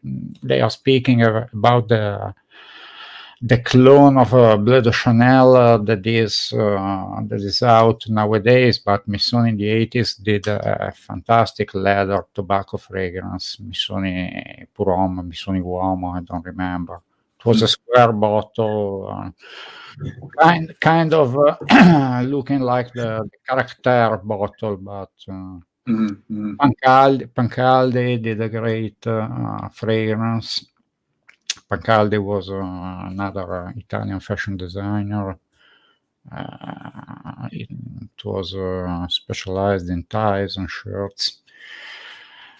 I mean, some are great, some are less so, but you can find something good in every brand. I know the Balestra that I have, the cap is quite striking and could double as a weapon. It's so I don't have the bottle with me, but you know what I'm talking about. It's this. It's like a straight edge. You could stab somebody with it. I like that one a lot. And then I did the Lancetti. I did the series on Lancetti, and I do think that after the early 2000s, they really dropped in quality after that. Lancetti, I remember Lancetti, Balestra. They were more active on the woman perfumery, marketed to women. They did a lot more and probably better quality than what they did for men. Massman reviews, not everyone that drinks is a wine connoisseur, not everyone that smokes cigars is an aficionado, and not everyone who collects fragrances is an expert. There's much truth behind that. We can appreciate wine without necessarily picking up on all of the, picking up on the news and all the notes and everything. But for those who do, just like this with fragrancy, you could be in good company because we are all, nutty and nerdy and do those sorts of things. And we have somebody here by the name of Gerard, who I just mentioned earlier. What do you guys think of Fleur d'Oranger? I bought it for my mom last year. Really nice scent. I like it a great deal, and I think it is just as much a beautiful jasmine scent as it is an orange blossom scent. And people are often concerned about the cumin in it. The cumin is nowhere near as domineering as it is known to be in even much more heavily celebrated fragrances where the cumin is really right at you like that. So I think it's a brilliant fragrance for sure. I bought a fragrance out of recommendation from Gerard recently. It's another Italian company, a car company, Lamborghini. You will know them for the cars, of course. The fragrances are usually of ghastly quality, but the one I recommended, Millennials, I tried. It's actually quite good. Quite good. It's more modern regarding what I usually wear. It's something to make a comparison that can maybe remind you somehow of La Nuit d'Alone, something like that. But it's slightly sweet, warm. It's good quality because the other fragrances of the brand are really terrible. Sorry, we have a special guest who seems to be looking for some attention tonight, but they haven't come to the right place, so I just have to take care of that. All right, bye-bye now. Okay, obscure Italian fragrances are absolutely incredible. Yes, indeed. Okay, and then we're caught up again. And I think I'm going to be sharing my contribution for the evening besides the earlier Pimiento from Miller et Berteau. One that I was on the fence with because I didn't really read any glowing reviews, but it just kept on calling for me for some reason because I felt like it was the osmanthus that I was looking for. Because truthfully, I did not want an osmanthus that was supposed to be true to life to the osmanthus blossoms. That's not really important to me. I like osmanthus absolute, and I wanted to find a fragrance that would really bring that to the forefront. And that happens to be Kimona from Detique. And this has been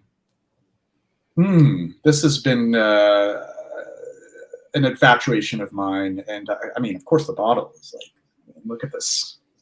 I love the cap in particular. There's almost these little pieces that create kind of like a mosaic. Okay. Kind of neat. And this is special kind of claquelin glass. From Really, a distance, it looked like a dice. Yeah, from a distance, because it is kind of a, it is a cube shape. Beautiful bottle, beautiful fragrance. I'm glad that I gave it a shot. I originally got a scent. This was an example of where I got the sample first. I got this from somebody who was kind enough to send one to me. And it is very much a dried fruit leather with osmanthus. There's a medicinal quality. If people know my taste, I love things that are almost arrestingly medicinal, especially in the top notes. So that's been, that's my pick for tonight. Does anybody have a pan? Does anybody have something they tried recently where they're like, oh God, this is not at all what I was hoping it would be. It turned out to be a dud. No, not really. I'm playing these days since we are in a transitional moment of the year I'm playing on two sides. I mean, I'm not still ready to let summer go, so I'm still using fresh kind, let's call it citrus aromatic cologne style of fragrances, but with a particular note that is not typically summery that stands out. For example, carnation. Carnation or the cumin in your beloved Eau d'Hermès. Yeah. And on the other side, I'm playing with fragrances that have a traditionally fresh note. In this case, mint. As you yeah, another challenging note for some that I love when it appears in fragrance. Mint. Smells like toothpaste. No, not really. No, I know. But mint, not used in summer freshy fragrance, but used in heavier fragrance like. Okay. Yeah. You already have seen l'anarchiste. Yes. And this is one that Dan will love because it has a booklet. This is Cycle. Yeah. That one reminds me a lot of it's sort of a cross between like Aramis Havana and like a little bit of Paco Rabanne, but it's sort of like an in-between. Yes, but it though it doesn't have any specific animalic note, it almost smells like in the dry down it has some civet, but it doesn't have it. But it's I have the dry down here. It smells a little musty, animalic, but probably it's something in another note. This has as well, but this has musk. Yeah. So Margie here, good question. Medicinal vibes. So there's a number of different notes, especially when you put two or more notes together that can kind of create that sort of feel. Cloves can be one of them, and cloves, if you combine them with some other things like, I think if you have camphorous, phenolic, so anything that's phenolic would smell kind of smoky, band-aidy, kind of like iodine-y, but not really like a... But specific notes, it really has more to do with how certain notes kind of work together. Trying to think of some others, like almond, cherry, sometimes even heliotrope. Oud can even do that. Labdanum can do that. Styrax, because Styrax has almost like this odd kind of styrene kind of acrylic, rubbery kind of quality to it.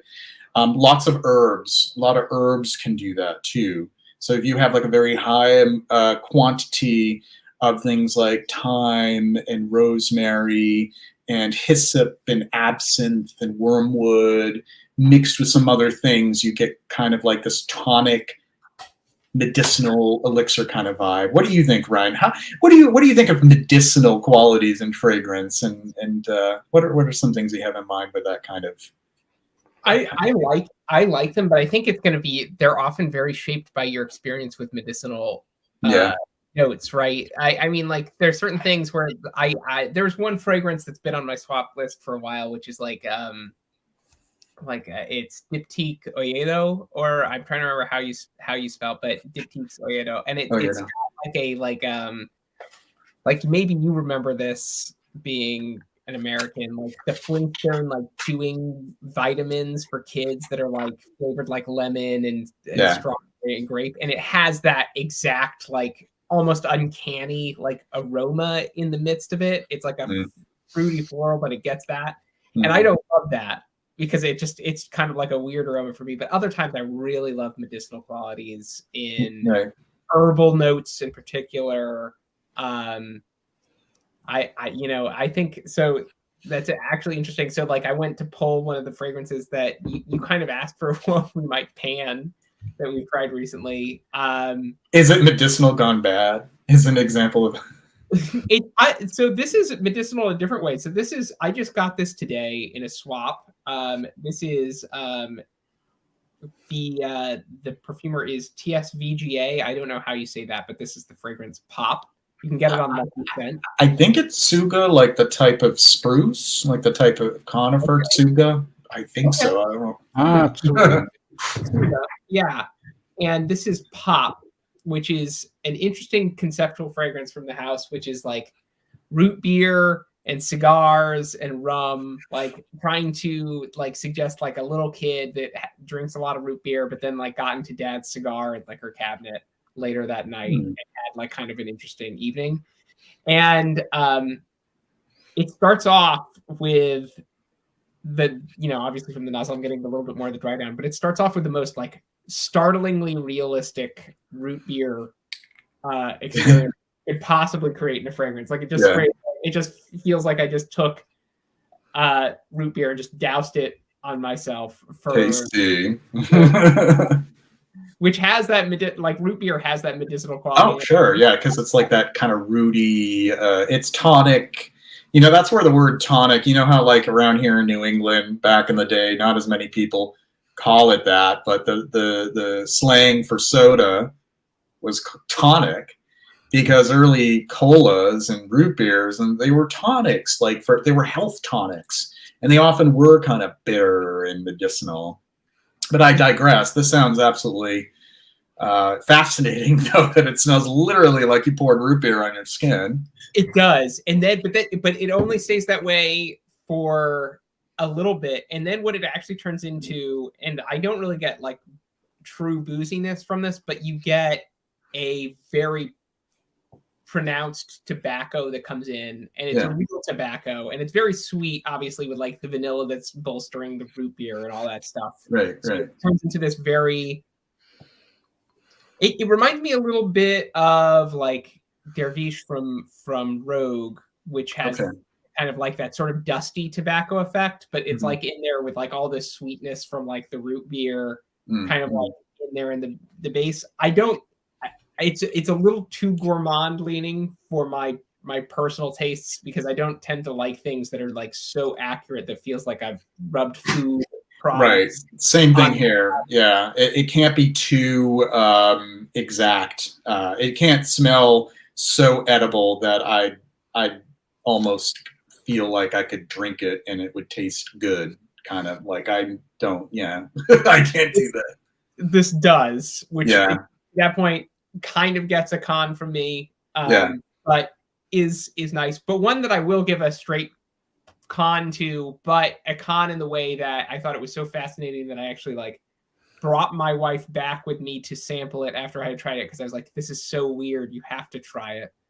Is when I was at Pickwick's, I sampled the Beaufort line, which they had, in stock there, which if you don't know the Beaufort line, it's kind I of do. like challenging. Oh God, there's one that just, oh my God, what is it? It makes me dry heave. It is so ghastly.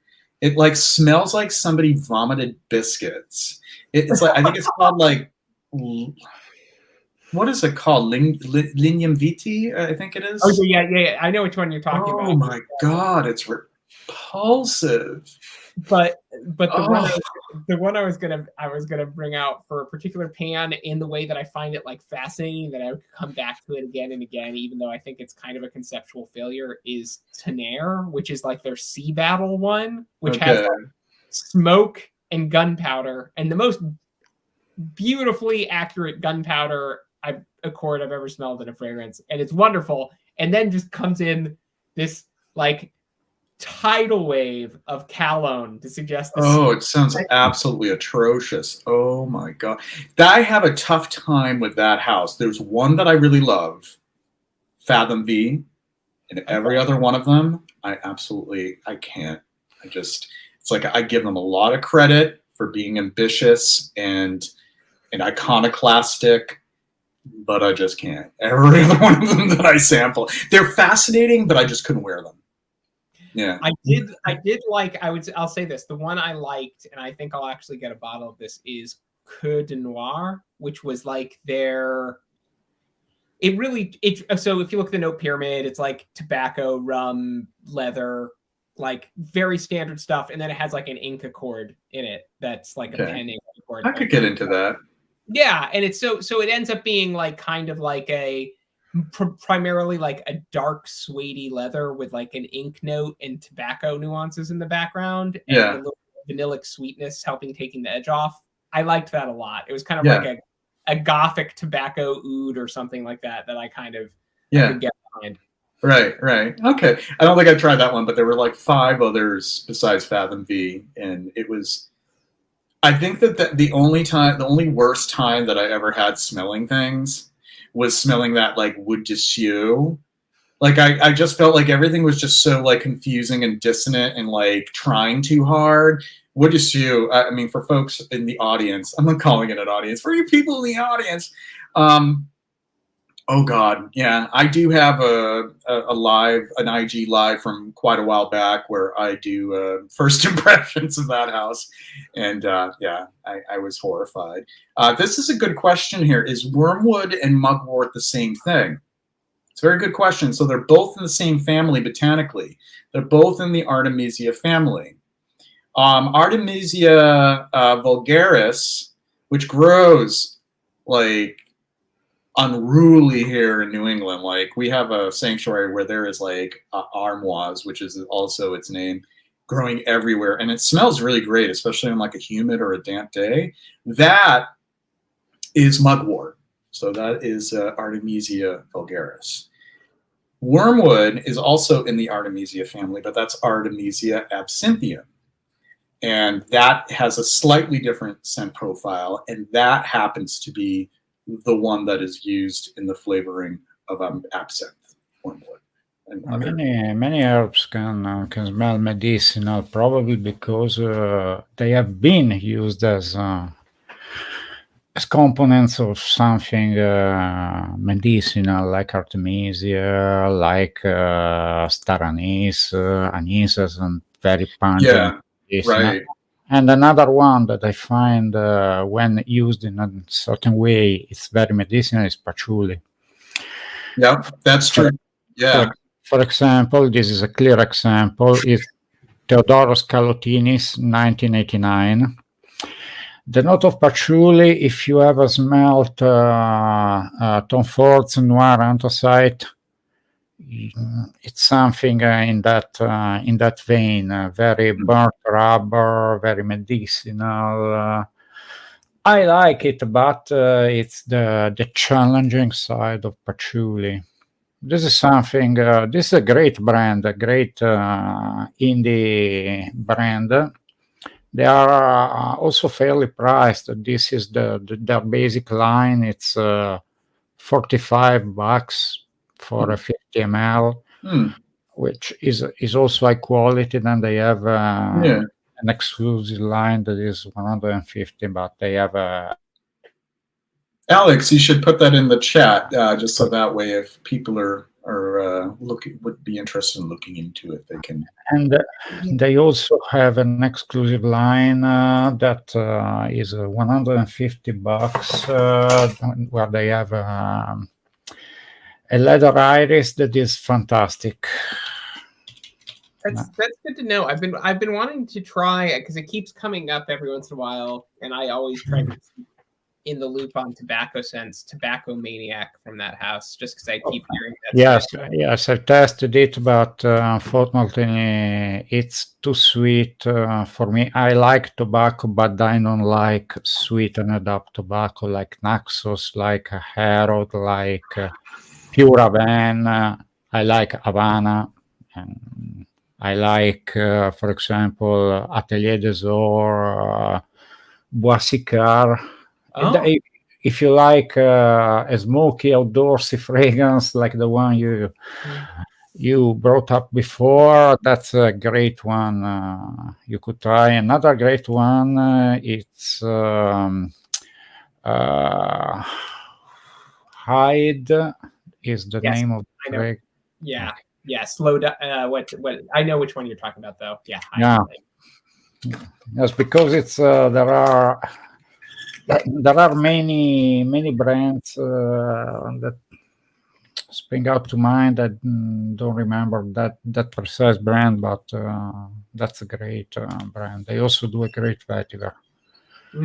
So Duncan clarified, is Artemisia and mugwort the same plant? So botanically speaking, Artemisia is the family. So what can be confusing to people is when they see a notes breakdown and it's just Artemisia, it frustrates me because they're not specific enough. It's like, what Artemisia? Are you referring to mugwort? Are you referring to wormwood? Are you referring to Divana? Divana is actually an Artemisia as well, but it smells very different from other types of Artemisia. So that's that's actually the family of plants, and mugwort is in that family. So thanks for clarifying that. It does look like, let's see here, and Pep was helping out as well. I think wormwood is in the same, yes.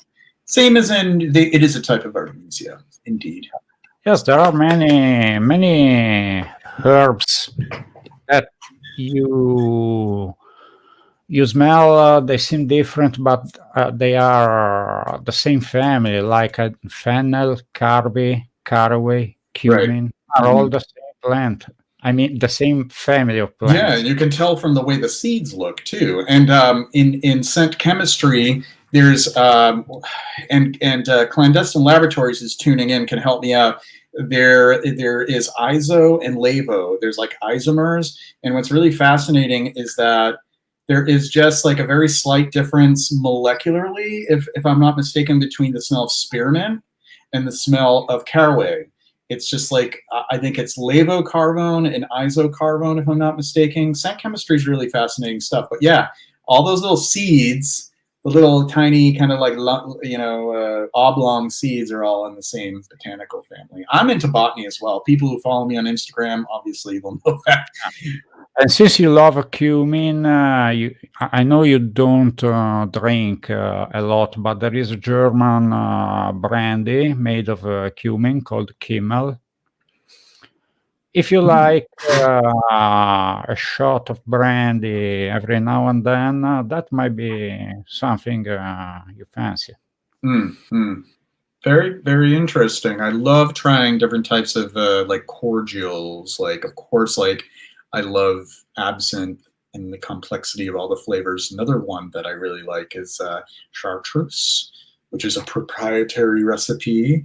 I think aren't they're monks that actually make the chartreuse, and all these different things are in it, like angelica root and hyssop and anise and all these different things that are in it. There's the yellow kind, the green kind. It will get you loose, though. One of my friends said chartreuse will get you loose. You got to be careful when you're drinking the chartreuse. Oh yes, people rave about this absinthe, Lafayette, but they don't know that absinthe is used in every bitter drink like Jägermeister or Yeah. anything like that. It's the base of those type of liquors. It is indeed. It's flavored in so many different places. It's exactly what give those bitters the bitterness. Right.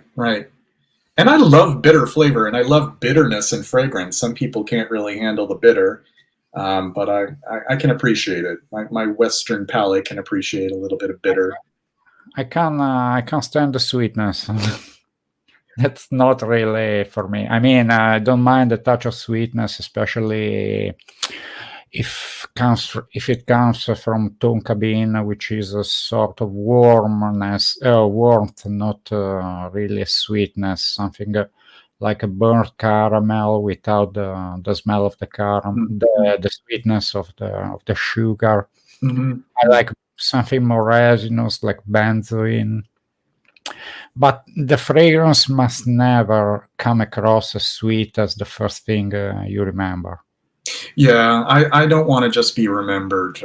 I don't want to be remembered for being too sweet. I don't know. I almost said that. I don't want to remember fragrance for its sweetness first and foremost. And I have a tough time with too much sweetness. Like it just, in my brain, it's the same thing with coffee too. Like I don't mind coffee as like a supporting note in a fragrance, but if it's a coffee fragrance, my mind can't really register it as a perfume, because I associate coffee as something that you don't want to smell like. It's kind of like an accident if you smell like coffee.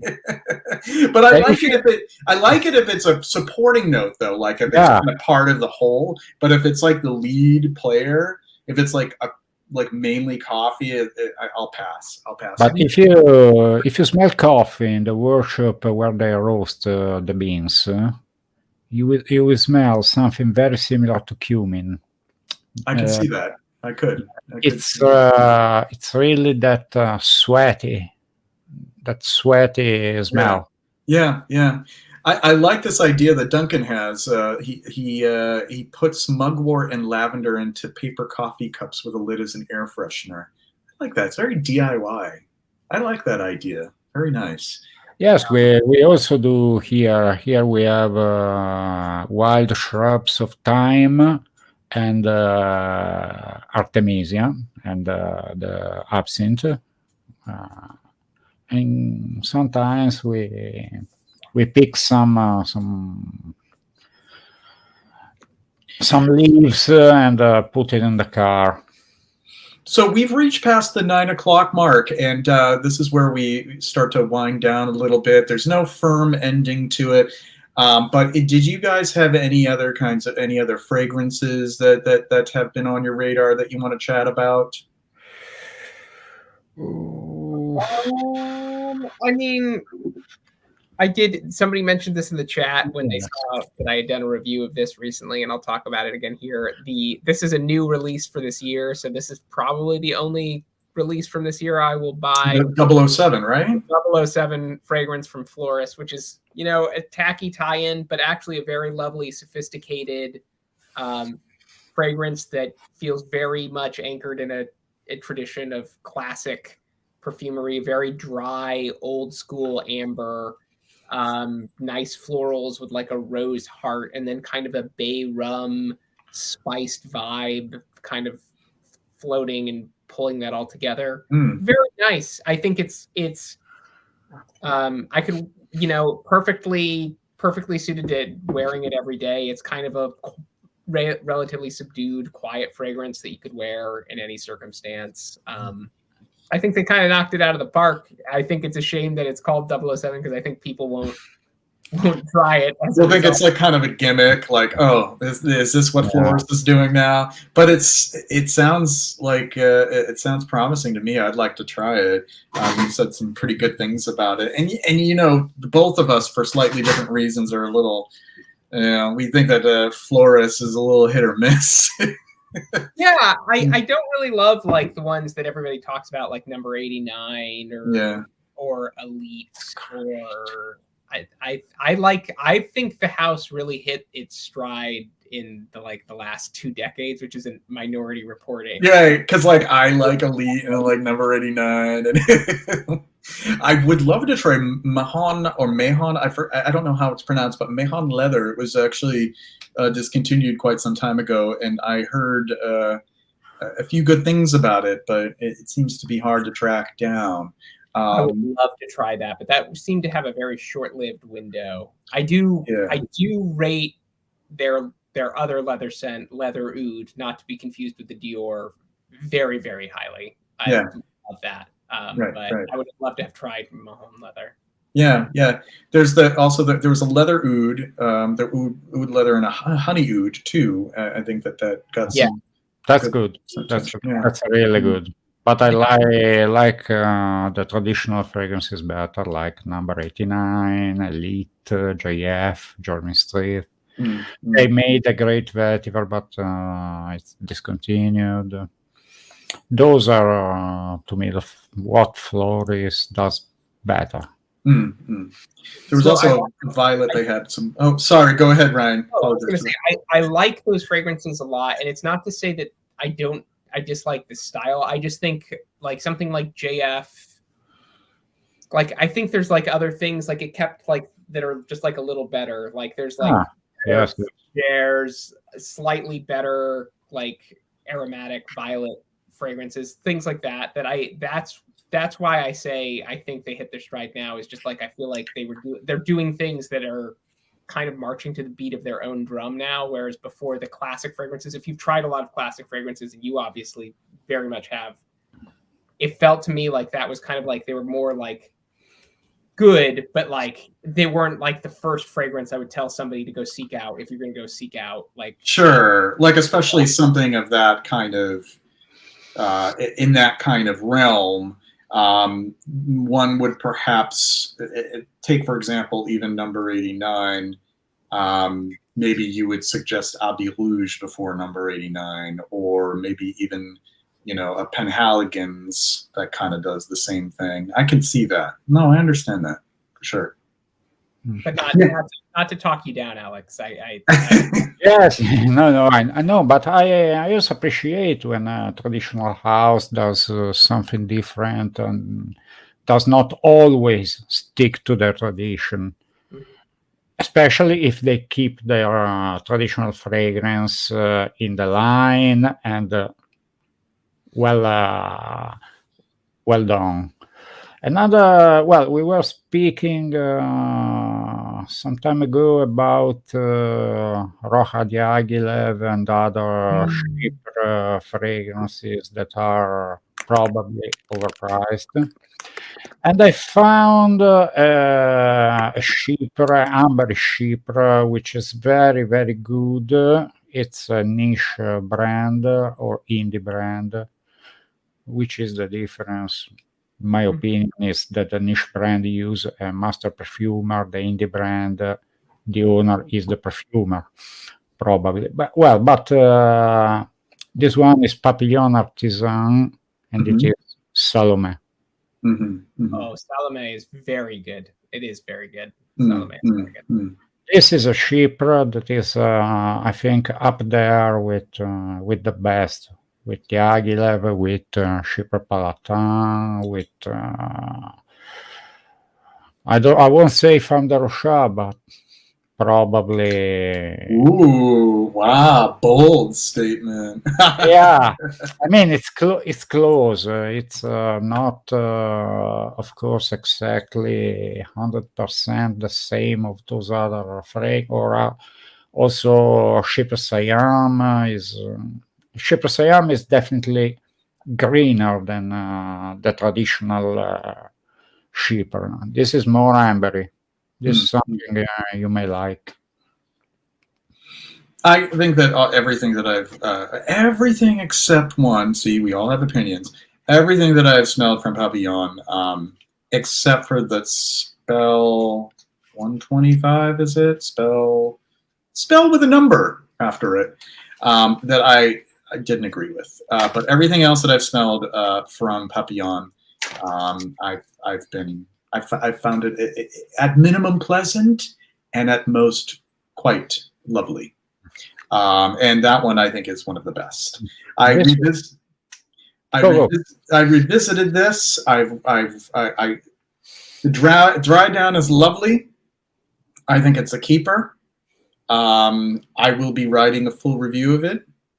I think that the houses are deserving a little bit more attention for sure. I think that it isn't trying too hard to be something. I love that there's this. It's almost like paprika, and I know there's already paprika Brazil or Messence, but this paprika smells more like this dusty paprika. Well, that sounds promising. I love paprika. Yeah, I really like everything that I've smelled so far. I took a huge risk. We're going to go back to the subject of blind buying. I took a huge risk with this house and with my wallet. And I bought they make four blind buys all at once. I was like, I'm just going to be reckless. I'm just going to buy 4 of them because they sound good to me. And all 4 of them get my approval. So I'll be writing reviews in the future on it. Yes, we could certainly do that sometime, Duncan. It would be a pleasure. And for Ouzo heads, i.e. Anise fans, Lolita Lampica au Masculin is his recommendation. Thank you very much, I by Brian. And it's at this time that I think that we should wrap things up for the evening. It's getting a little late.